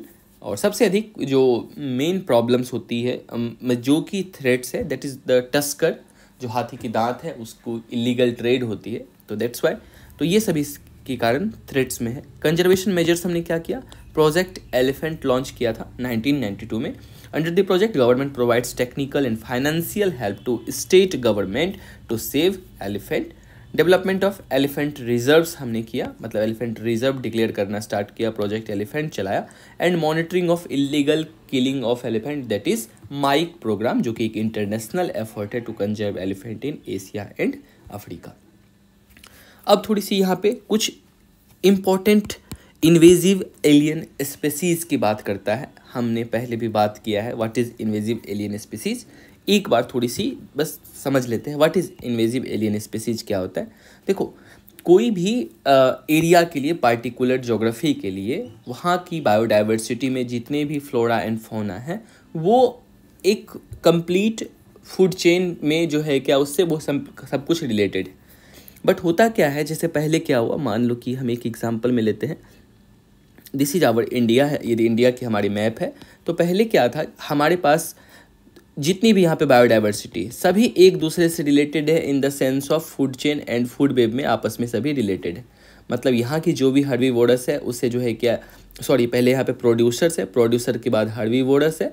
मान लो यहाँ पे हम एग्जांपल में ग्रास ले लेते हैं, तो इस ग्रास को खाने के वाला मान लो डियर है, डियर को खाने के लिए फिर क्या है इसमें, टाइगर है। यह एक चेन बना हुआ है। लेकिन हुआ क्या, जब एंशिएंट टाइम्स में जब हम बात करते हैं, जब मान लो ब्रिटिशर्स की या किसी की शिप आती, तो शिप में क्या होता कि कुछ वाटर जो है इसके साथ, शिप अपने आप को बैलेंस करने के लिए कुछ वाटर स्टोर करता है। उस एरिया में सपोज करो वाटर स्टोर किया, उस वाटर के साथ कुछ सीड्स ऑफ प्लांट्स या कुछ प्लांट इटसेल्फ जो है ना उस पानी के अंदर में आ गया, तो वो चीज़ क्या हुआ, मान लो इंडिया में आ गया और उसके बाद धीरे धीरे कहीं पे इस जगह पे ये ग्रो हुआ। तो यहाँ पे एग्जाम्पल में हम लोग मान लो एक कोई सबसे फेमस यदि हम मान लो लेना हो, तो मान लो एक बॉम्बेक साइबा है, एक वो इन्वेजिव, तो वो बॉम्बेक साइबा कहाँ पे वो उसका नेटिव स्पीसीज था, मान लेते हैं वो इंग्लैंड में होता, वो एक ट्री, वो उसका सीड कहाँ आ गया, इंडिया में आ गया। अब ये इंडिया में ग्रो होना शुरू हुआ, बट इंडिया का जो जितने भी स्पीसीज़ है, मान लो हर्बीवोरस है, उसे पता ही नहीं है कि, चूँकि उसने पहले कभी देखा नहीं है तो वो इसे खाएगा ही नहीं। जब इसे नहीं खाएगा तो क्या होगा, इसकी पॉपुलेशन डे बाय डे क्या होगा, इतनी ज़्यादा इंक्रीज होगी कि लोकल जो यहाँ पे जो जितने भी ट्रीज़ है या प्लांट है वो क्या होगा, compete नहीं कर पाएगा। क्यों? क्योंकि लोकल जो यहाँ पे मान लो प्लांट है, उससे तो उसकी प्रीडेटर है, उसे खाने वाला है, बट इसे कोई जानता ही नहीं है इस लोकेशन में। दैट्स वाई यह क्या होता है, थ्रेट टू दैट बायोडाइवर्सिटी, उस जगह के लिए वो थ्रेट बन जाता है। वहाँ की जो लोकल पॉपुलेशंस हैं वो सर्वाइव नहीं कर पाता है। उसी इन्वेजिव स्पीसीज़ पे ये न्यूज़ है, कहता है क्या, काजीरंगा नेशनल पार्क जो है, Kaziranga national park and Kaziranga tiger reserve faces new threats from invasive plant species. इसके लिए इससे थ्रेट उसे मिल रहा है। कैसे थ्रेट मिल रहा है, क्या बात है, तो देखो यहाँ से समझते हैं कि Kaziranga field director submitted a list of 18 invasive species plant are silently taking over the landscape at the cost of indigenous grass, shrub और tree। जो local indigenous grasses था, shrub था, tree था, उसके जगह पे invasive plant develop हो रहा है। that is problem। और इसमें से 18 invasive plant इसने डिक्लेयर किया। हम सभी तो नहीं पढ़ेंगे, लेकिन कुछ कुछ के बारे में जो इसने एग्जाम्पल्स दिया है हम उसे थोड़ा देखेंगे।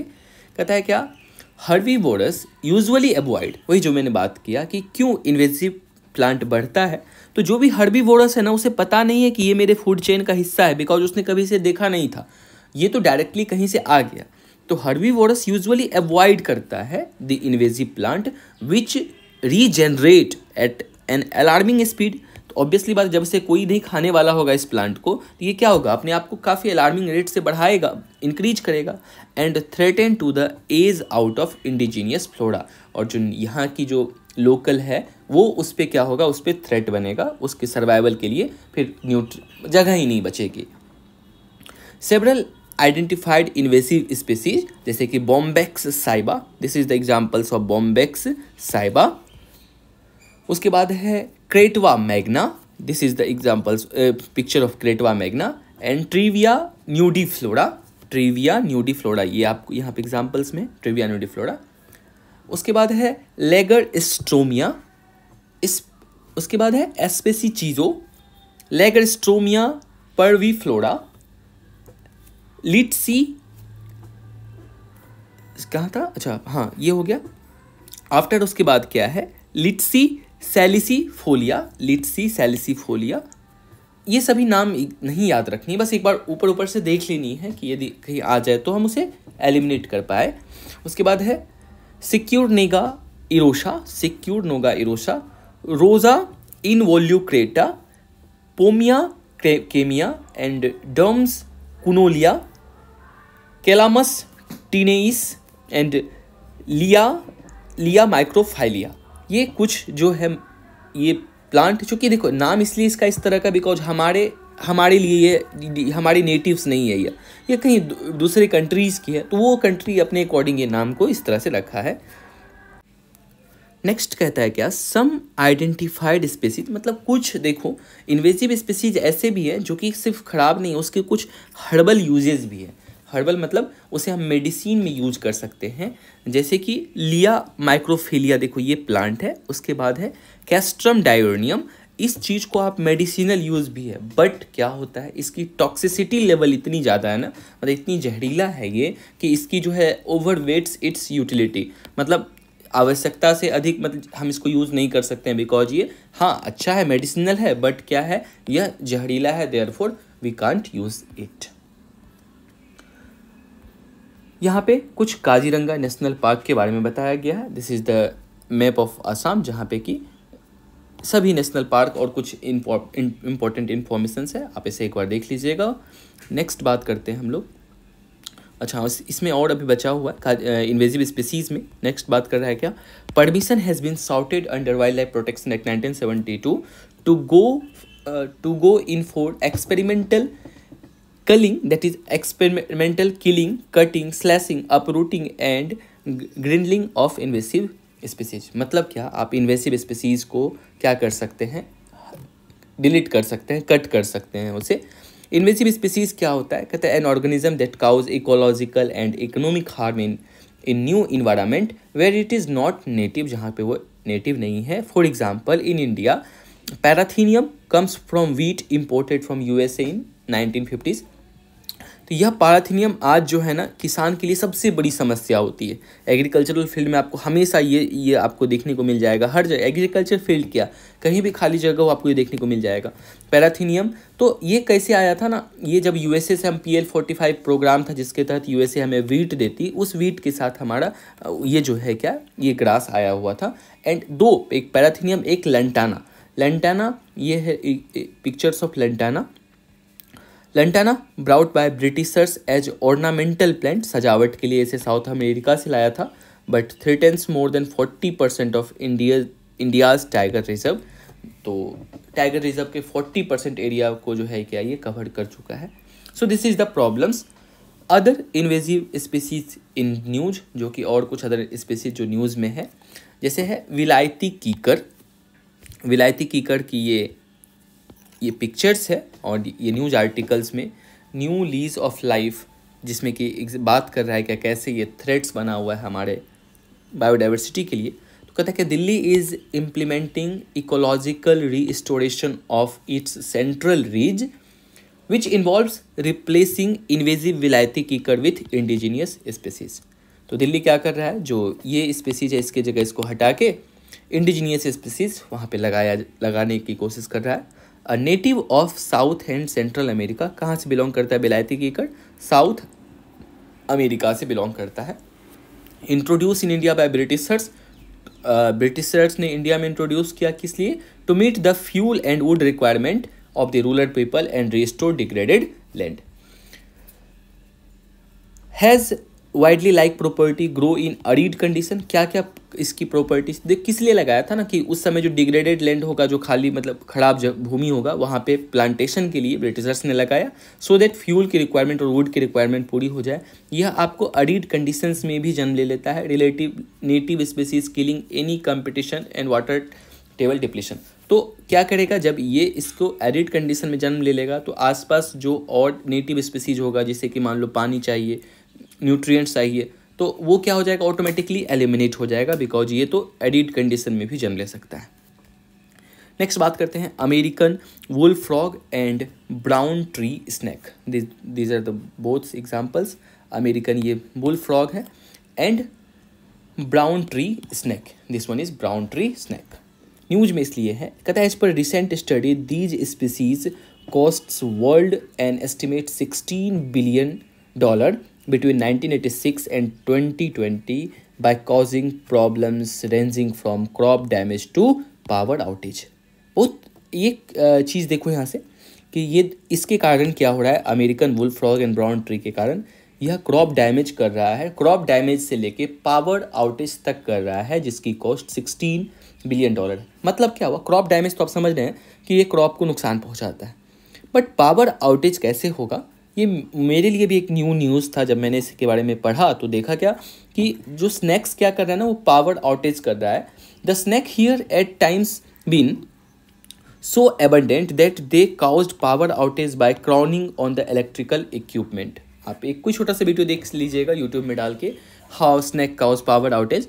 मुश्किल से 1-2 मिनट की वीडियो मिलेगी आपको कोई भी, तो उसमें देखिएगा कि स्नैक के कारण इतनी पॉपुलेशन स्नैक की बढ़ गई है, वो जब वायर पे रेंगता है या इलेक्ट्रिकल इक्विपमेंट पे तो वो ख़राब हो जाता है, तो उससे पावर आउटेज की समस्या देखने को मिलती है।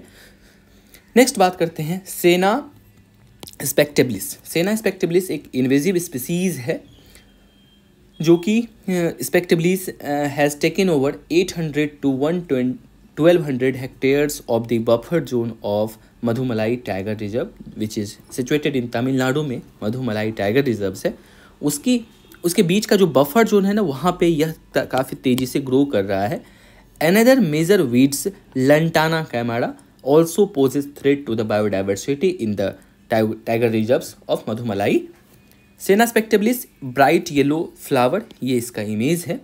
Introduced as an ornamental species, इसे भी एक ऑर्नामेंटल स्पीसीज की तरह इंट्रोड्यूस किया गया था इंडिया में for use of firewood from south and central America से इसे इंट्रोड्यूस किया गया था। Negative effect on the local biodiversity, crowding out of native species. क्या कर रहा है ये? यह क्राउडिंग आउट मतलब क्या करना, जो नेटिव स्पीसीज है उसे एलिमिनेट कर रहा है, and limiting food availability for the wild life. Red eared slider turtle, this is invasive south red eared slider turtle poses threat to Indian biodiversity. Mature fast, grow larger, produce more offspring. ये भी देखो क्यों इसकी population इतनी बढ़ रही होगी, because invasive alien species है। अब इसकी मान लो पॉपुलेशन बढ़ रही है लेकिन इसे कोई खाने वाला नहीं है, इसके ऊपर वाला मतलब इस लोकल नेटिव पॉपुलेशन इंडिया में नहीं है। दैट मीन्स ये क्या हो गया, ये इन्वेसिव स्पीसीज हो गया जिसकी पॉपुलेशन काफ़ी तेज़ी से ग्रो करेगी।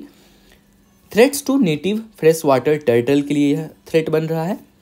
Can out compete native turtle for food, nesting and basking sites. Can transfer disease and parasite to native reptile species में ये डिजीज भी ट्रांसफर कर रहा है। हैबिटेट कहाँ था इसका, यूएसए एंड मैक्सिको इसके लिए नेटिव प्लेस था, बट इंडिया के लिए दिस इज एंडेमिक है। एंड IUCN की इस रेड लिस्ट में यह लीस्ट कंसर्न में है, तो टेंशन की बात नहीं है। तो ये हमारा कंप्लीट था इन्वेजिव एलियन स्पीसीज के बारे में। अब हम लोग समझते हैं इको सेंसिटिव जोन के बारे में, ESZ। अभी क्यों न्यूज़ में था, तो सुप्रीम कोर्ट ने डायरेक्टेड किया कि एवरी प्रोटेक्टेड फॉरेस्ट, चाहे protected forest, national park, wild life sanctuary in the country should mandatory have minimum 1 kilometre of ESZ।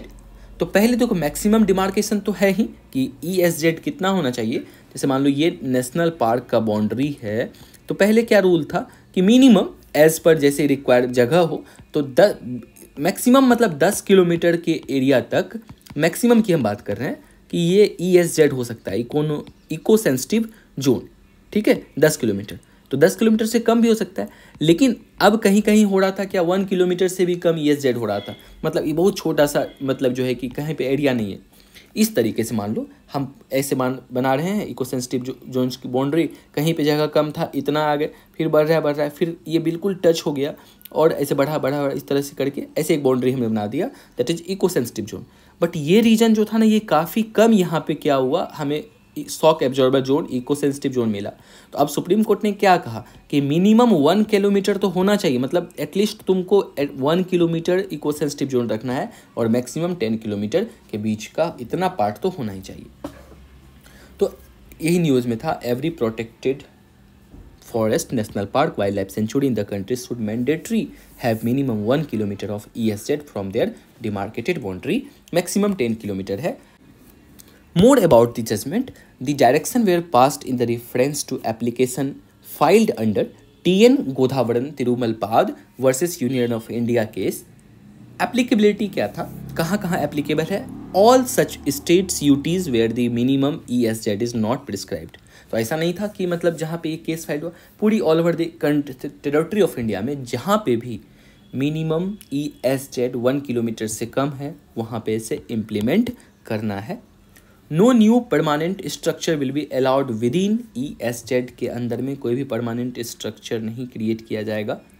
Mining within national wild life sanctuary और national park is not permitted. Activity already being undertaken, लेकिन मान लो जो activity already चल रही है within the 1 kilometre और extended ESZ but laying outside the ambit of prohibited activities में कंटिन्यू विद द परमिशन। तो जहाँ ऑलरेडी चल रहा था वहाँ परमिशन के बाद वहाँ पे वो जारी रहेगी। Requirement could be diluted if there is overwhelming public interest. यहाँ पे ये बात बहुत ध्यान से समझनी है। अब ये बिल्कुल लक्ष्मण रेखा नहीं है कि 1 किलोमीटर के अंदर कुछ कंस्ट्रक्शन नहीं होगा। सपोज दैट वो काफ़ी ज़रूरी है, वहाँ पे कुछ एनर्जी के लिए ज़रूरत है ऐसा चीज़, और बहुत ज़्यादा वहाँ पे पब्लिक डिमांड कर रहा है, नहीं इतना बड़ा एरिया इको सेंसिटिव जोन नहीं होना चाहिए, तो वो आगे पीछे किया जा सकता है। उसके बाद कहता है क्या, in respect of protected areas for which the proposal of state UT has not been given the 10 kilometre buffer zone as ESZ shall be implemented. ठीक है, यदि कोई आप प्रपोजल नहीं दिया कि कितना होना चाहिए नहीं होना चाहिए, तो 10 किलोमीटर की जो बफर जोन है वो इम्प्लीमेंट किया जाएगा। According to ministry of environment forest climate change guidelines के थ्रू। अब समझते हैं what is eco sensitive zone होता क्या है। तो यह क्या कहता है कि हाँ, ecologically important fragile area around the protected area. मान लो ये प्रोटेक्टेड एरिया था, इसके बाहर के जोन में जस्ट इसको एक शॉक एब्जॉर्बर जोन भी कहते हैं।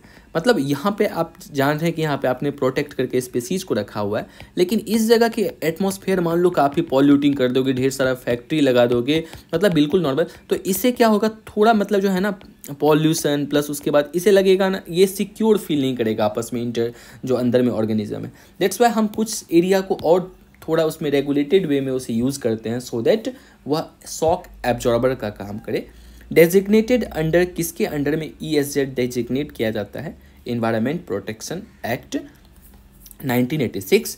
Be protected from industrial pollution, किससे हमें बचाना है, इंडस्ट्रियल पॉल्यूशन से, एंड अनरेगुलेटेड डेवलपमेंट से हमें सेव करनी है।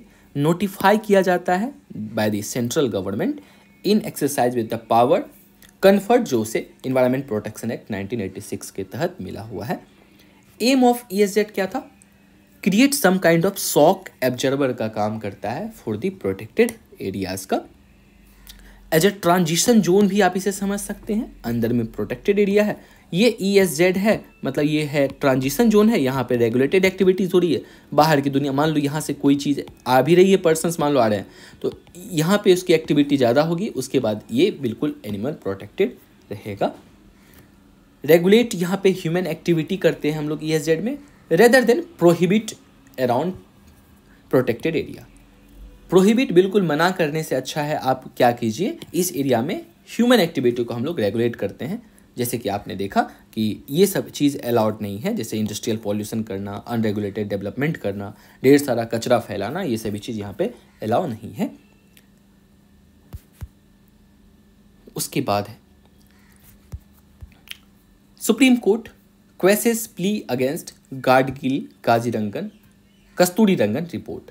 तो सुप्रीम कोर्ट ने खारिज कर दिया जो प्ली अगेंस्ट जो रिपोर्ट आया, Gadgil report and Kasturirangan report.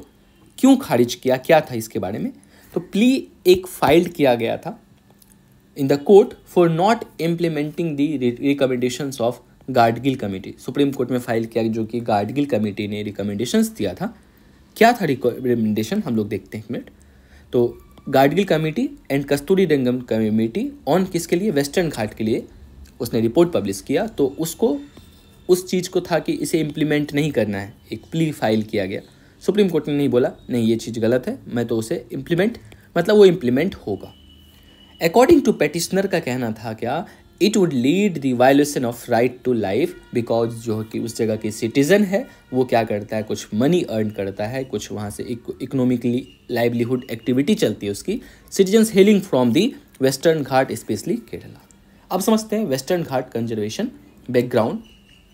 तो गाडगिल पैनल 2011 में रिकमेंड किया क्या, tagging 64% of western Ghat region as an ecologically sensitive area with varying degree, अलग मतलब जिस जगह जैसी उसके बाद अब देखा जाएगा ज़रूरत है उस तरीके से वहाँ पे प्रोटेक्शन लेवल इंक्रीज और डिक्रीज किया जाएगा। बट 64% ऑफ वेस्टर्न एरिया जो होगा ना वो इकोलॉजिकली सेंसिटिव एरिया के तहत में आएगा। हाउएवर आफ्टर जब लेकिन प्रोटेस्ट वाइडली प्रोटेस्ट हुआ, कहीं भी देखो जब ESZ नोटिफाइड किया जाएगा, आपको पता है वहाँ पे एक्टिविटी बिल्कुल रेगुलेट हो जाएगी, तो पीपल की ऑक्यूपेशंस भी उससे प्रभावित होगी, ये तो है ही। तो जब बहुत ज़्यादा प्रोटेस्ट हुआ तो however after wide spread opposition, Kasturirangan committee उसके बाद 2013 में बनती है, वाज अपॉइंटेड। तो उसने प्रपोज किया क्या 37% of total area of western Ghat का 37% एरिया को डिक्लेयर किया जाएगा ESA के तहत में। पहले 64% था, अब बात किया इसने 37%। Kasturirangan report removed this system of gradation recommended by the Gadgil commission. Instead it continued the existing system of red, orange, green categorisation of activity according to polluting effect. मतलब कि उस ESZ में उसे अलाउ करेंगे कोई मान लो अधिक पॉल्यूटिंग इंडस्ट्री होगा तो उसको इस लेवल पे हम लोग कैटेगराइज करते हैं। रेड जो सबसे अधिक डेंजरस, सबसे अधिक पॉल्यूशन फैलाने वाला, उसके ऑरेंज, और green is the symbol of. ठीक है, चलो सब कुछ सही चल रहा है, तो इसे अलाउ आप मैक्सिमम डिग्री तक कर सकते हैं। It recommended a blanket one complete ban on mining, quarrying, setting above red category industry in the thermal power project को इसने कंप्लीट बोला। ये इस ESA एरिया में, इकोलॉजिकली सेंसिटिव एरिया में नहीं होना चाहिए। To solve conflict in the two report, Kerala government ने प्रपोज किया to implement the Oommen report that recommended that plantation and inhabited area in the Western Ghat be kept out of ESA। तो बोला जो plantation है इनहेबिटेड एरिया है, जहाँ पे कुछ अभी तक हैबिटेटेड नहीं है, और वेस्टर्न घाट, उसे हम आउट रखेंगे ESA से। नेक्स्ट बात करते हैं हम लोग बायोडाइवर्सिटी हेरिटेज साइट्स, BHSS। क्यों बायोडाइवर्सिटी हेरिटेज साइट्स हम लोग ज़रूरत पड़ा? तो इसलिए कि टू कंजर्व बायोडाइवर्सिटी को कंजर्व करने के लिए we declaring biodiversity heritage sites. News में इसलिए था, Tamil Nadu issued a notification declaring Aditapatti and Meenakshippuram village in the Madurai district the first biodiversity heritage sites in the state। State का यह पहला बायोडाइवर्सिटी हेरिटेज साइट्स होगा, अडिटापट्टी एंड मीनाक्षीपुरम विलेज। सबसे पहले ये समझ लेते हैं what is biodiversity heritage sites होता है। एक वेल डिफाइंड एरिया जहाँ पे कि यूनिक इकोलॉजिकली फ्रेजाइल इकोसिस्टम है। फ्रेजाइल मतलब बहुत नाजुक इकोलॉजिकल सिस्टम है। यदि आप उसे, जो चीज़ नाजुक है उसको आप बहुत अच्छे से उसे केयर करनी होती है, otherwise that will be lost. So unique ecologically fragile ecosystem spread over terrestrial हो सकता है, कोस्टल एरिया हो सकता है, इनलैंड हो सकता है, या मैरीन वाटर हो सकता है, बट होना चाहिए क्या, जिसके पास रिच बायोडाइवर्सिटी हो। नोटिफाइड किया जाता है bye state government in consultation with local bodies, identified and notified as per the provision of section 37 of the Biological Diversity Act 2002. State government in consultation with the central government may frame rule for the management and conservation of biodiversity heritage site। तो central government के साथ मिलके भी कुछ rule frame कर सकता है, but solely notified किया जाता है स्टेट गवर्नमेंट के बारे में। इतना डिटेल में से नहीं जानना है, ये बस एक लाइन समझ लेनी है, notified by state government, exam के लिए इनफ है। Creating of BHS may not put any restrictions on the prevailing practices, uses of local communities other than those voluntarily decided by them। तो नो बैन ऑन कि जो मान लो कि वहाँ की जो ट्रेडिशनल कुछ प्रैक्टिसेस चल रही है, वहाँ की जो ट्राइबल कम्युनिटीज़ है, वो जो काम कर रही है वो कंप्लीट करेगा।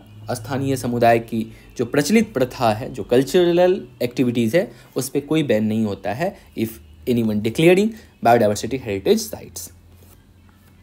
जब, और हाँ, वॉलंटरली डिसाइडेड बाय देम, मतलब उस कम्युनिटी का मेंबर मान लो आपस में मिलके चाहे कि ये चीज़ हम नहीं करेंगे बिकॉज ये हमारे संरक्षण के लिए ज़रूरी है, तो वो अपने मन से कर सकता है। State government are also empowered to frame scheme, वो स्कीम इसके लिए रूल फ्रेम कर सकता है फॉर कंपनसेटिंग और रिहेबिलिटेटिंग एनी पर्सन और sections of people economically affected by such notification. यदि बायोडाइवर्सिटी हेरिटेज साइट करने से किसी पर्सन की कुछ इकोनॉमिकली लॉस होती है तो उसे गवर्नमेंट कंपनसेट करेगा। स्टेट बायोडाइवर्सिटी बोर्ड SBB में invite suggestions for declaration of BHSS। Presently India में 35 बायोडाइवर्सिटी हेरिटेज साइट्स है, including Majuli, Unakoti, Silachari caves and Amarkantak. First biodiversity heritage sites of India क्या था, वो नल्लूर टैमरिंड ग्रोव, मतलब नल्लूर इमली ग्रोव इन बेंगलुरु कर्नाटका में है। इसे 2007 में ये स्टेटस मिला बायोडाइवर्सिटी हेरिटेज साइट्स का। Other types of protected areas in the India, जिसमें कि अब बात करता है क्या कुछ और प्रोटेक्टेड एरिया। आपने जैसा देखा बायोडाइवर्सिटी हेरिटेज साइट्स, यह क्या है, एक प्रोटेक्टेड हेरिटेज साइट्स है। द सेम वे हम इंडिया में और कितनी प्रोटेक्टेड साइट्स हैं, तो उसमें से हमने देखा था नेशनल पार्क, कंप्लीटली डिटेल में हमने समझा, वाइल्ड लाइफ सेंचुरी को भी हमने समझा, national park, wild life sanctuary, community reserve हमने नहीं देखा था। तो हमने पहले बात किया था मेजरली जो है ना, जो नेशनल पार्क, देन आफ्टर हम इसमें बात किए थे हम लोग क्या, बायोस्फीयर रिजर्व को हमने डिटेल में देखा था। बाकी और कुछ जो छोटी छोटी प्रोटेक्टेड एरियाज़ हैं उसे हम लोग एक बार देख लेते हैं। तो नेशनल पार्क तो हमने कंप्लीट देख लिया था कि दोनों ये किसके थ्रू बनता है। आप ये एक बार ये यहाँ पे हमने कंप्लीट इन सब चीज़ को जब हम प्रोटेक्टेड एरिया पढ़ रहे थे, इन सिटू एक्स सिटू, जिसमें हम लोग wild life sanctuary, national park और बायोस्फीयर रिजर्व पढ़े थे, तो आप यहाँ से एक बार रिकॉल कर सकते हैं। बोथ कर सकता है सेंट्रल गवर्नमेंट, स्टेट गवर्नमेंट। कोई ह्यूमन एक्टिविटी प्रोहिबिटेड, मतलब किसी प्रकार की ह्यूमन एक्टिविटी नहीं हो सकती है इनसाइड नेशनल पार्क, एक्सेप्ट जिसके लिए आप परमिशन लेते हो। More than 100 national parks covering 1.23% of geographical area of the country. Highest number of national park कहाँ पे है? This one is Madhya Pradesh में। Second one is wild life sanctuary, notified under the same act, wild life protection act of 1972 by state government. Central government भी कर सकते हैं। The some restricted human activities are allowed, कुछ restricted human activity यहाँ पे allow है। मोर than 550 wild life sanctuary है, इसलिए कभी भी आप इन सबको याद करने की कोशिश नहीं कीजिएगा। पूरा का पूरा जो न्यूज़ में रहे पिछले 1-2 साल से, उसे आप बस ध्यान में रख सकते हैं। तो more than 550 wild life sanctuary India में है, जो कि कवर करता है 3.64% of the geographical area. Highest number of wild life sanctuary कहाँ पे है? अंडमान निकोबार आइसलैंड में है। देन आफ्टर कम्युनिटी रिजर्व्स और conservation reserves, both are same. Notified इसे भी किया जाता है वाइल्ड लाइफ प्रोटेक्शन एक्ट 1972 के तहत। कि कौन करता है कम्युनिटी रिजर्व को और कंजर्वेशन रिजर्व को? This one is notified by state government after consulting with the central government और द लोकल कम्युनिटी। यह एक्ट करता है एज अ बफर जोन के तहत। More than 200 community reserves in India and 97 conservation reserve India में है। इसके बाद टाइगर रिजर्व है, ये भी डेजिग्नेट होता है as the wild life protection act 1972। Governed by, tiger reserve को गवर्न किया जाता है प्रोजेक्ट टाइगर, और पूरी एडमिनिस्ट्रेशन की मेजर जो है NTCA के पास होती है, national tiger conservation authority. Criteria: a national park और wild life sanctuary considered significant for protecting tigers. इसे भी यहाँ पे भी जैसे आपने बायोस्फीयर रिजर्व में देखा, इसकी कोर एरिया और बफर एरिया होता है। जो कोर एरिया है वो क्रिटिकल टाइगर हैबिटेट होती है। तो core area of tiger reserve, critical tiger habitat, consist of core and critical tiger habitat managed as an inviolate area and a buffer or peripheral area is immediately abutting a core area which may be accorded a lesser degree of protection। Obvious सी बात है, buffer area हम लोग इसलिए बनाते हैं कि वहाँ पे lesser degree of protection, core area में हाईएस्ट लेवल ऑफ प्रोटेक्शन होती है। करंटली इंडिया में 53 टाइगर रिजर्व है। बात कर रहा है कोर एरिया में क्या है? Critical tiger habitat notified under the same wild life protection act 1972। इसी कोर एरिया, दोनों मतलब ये दोनों आर्टिकल सेम ही हैं। Notified by state government, also known as core area of tiger reserve. इसे to be kept as inviolate for the purpose of tiger conservation. यहाँ पे किसी तरह की एक्टिविटी, सब तरह की एक्टिविटी को बैंड है, आप यहाँ पे कोई एक्टिविटी नहीं कर सकते हैं, सो दैट इसको हाई टाइगर कंजर्वेशन में हेल्प मिले। Largest area under critical tiger reserve in India कहाँ पे है? Nagarjunsagar Srisailam tiger reserve. Then after marine protected area, a space in the ocean where human activity are more strictly regulated, that are known as marine protected area, given special protection for the natural historic marine resources by local, state and territorial, native, regional and national authorities. Biosphere reserve हमने देखा था, UNESCO का man and biosphere reserve programme के तहत UNESCO 1971 से designate करना start किया biosphere reserve. इसे डिवाइड करते हैं कोर, बफर, ट्रांजिशन जोन में। टोटल 18 बायोस्फीयर रिजर्व इंडिया में है, जिसमें से क्या 13 are the parts of world network of biosphere reserves based on UNESCO man and biosphere programme. Bird sanctuary are the another one the protected areas. Nature facilitates that ensure conservation of various species of birds, their natural habitats. More than 70 bird sanctuary India में है जहाँ पे कि हम bird protection के लिए work करते हैं. इम्पोर्टेंट बर्ड एरियाज IBAs ये डिक्लेयर किया जाता है.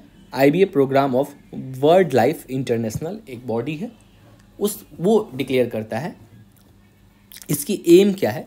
To identify, monitor and protect a global network of IBAs for the conservation of world's bird and associated biodiversity. Criteria according to bird life international to declare as a important bird areas. तो bird life international इसके लिए कुछ criteria बनाता है. क्या है? Hold significant number of one और मोर globally threatened bird species. पूरी दुनिया में एक या एक से अधिक जो थ्रेटेंड स्पीसीज है, थ्रेटेंड कहने की बात है, आइदर उसे स्टेटस मिला हो क्रिटिकली इंडेंजर्ड और वल्नरेबल का, तो उसे सपोर्ट करता हो. Be one of a set of sites that together hold a suite of restricted range of species or biome or restricted species having exceptionally large number of migratory or congregationary bird. क्या होता है congregationary bird? Species that gathered in global significant number at a particular site. तो congregationary bird मतलब कहीं से मान लो कि वो रसिया का जो है क्या सारस क्रेन है, वो क्या हुआ, उड़ते हुए एक सीजनली क्या हुआ, माइग्रेट करके इंडिया आया, फिर यहाँ से इंडिया वापस गया. तो इस तरह की वहाँ पे यदि पॉपुलेशन गैदर होता हो बर्ड की, तो उसे जो है हम लोग डिक्लेयर करते हैं important bird areas. Then after natural world heritage site declared by UNESCO, place that is listed by the united nation educational, scientific and cultural organisation as of special cultural and physical significance. 7 natural world heritage sites in India में टोटल 7 designate किया गया है world heritage sites, जिसमें कि great Himalayan national park conservation area, Kaziranga national park, Keoladeo national park, Manas wild life sanctuary, Nanda Devi and valley of flower national park, Sundarban national park and Western Ghat.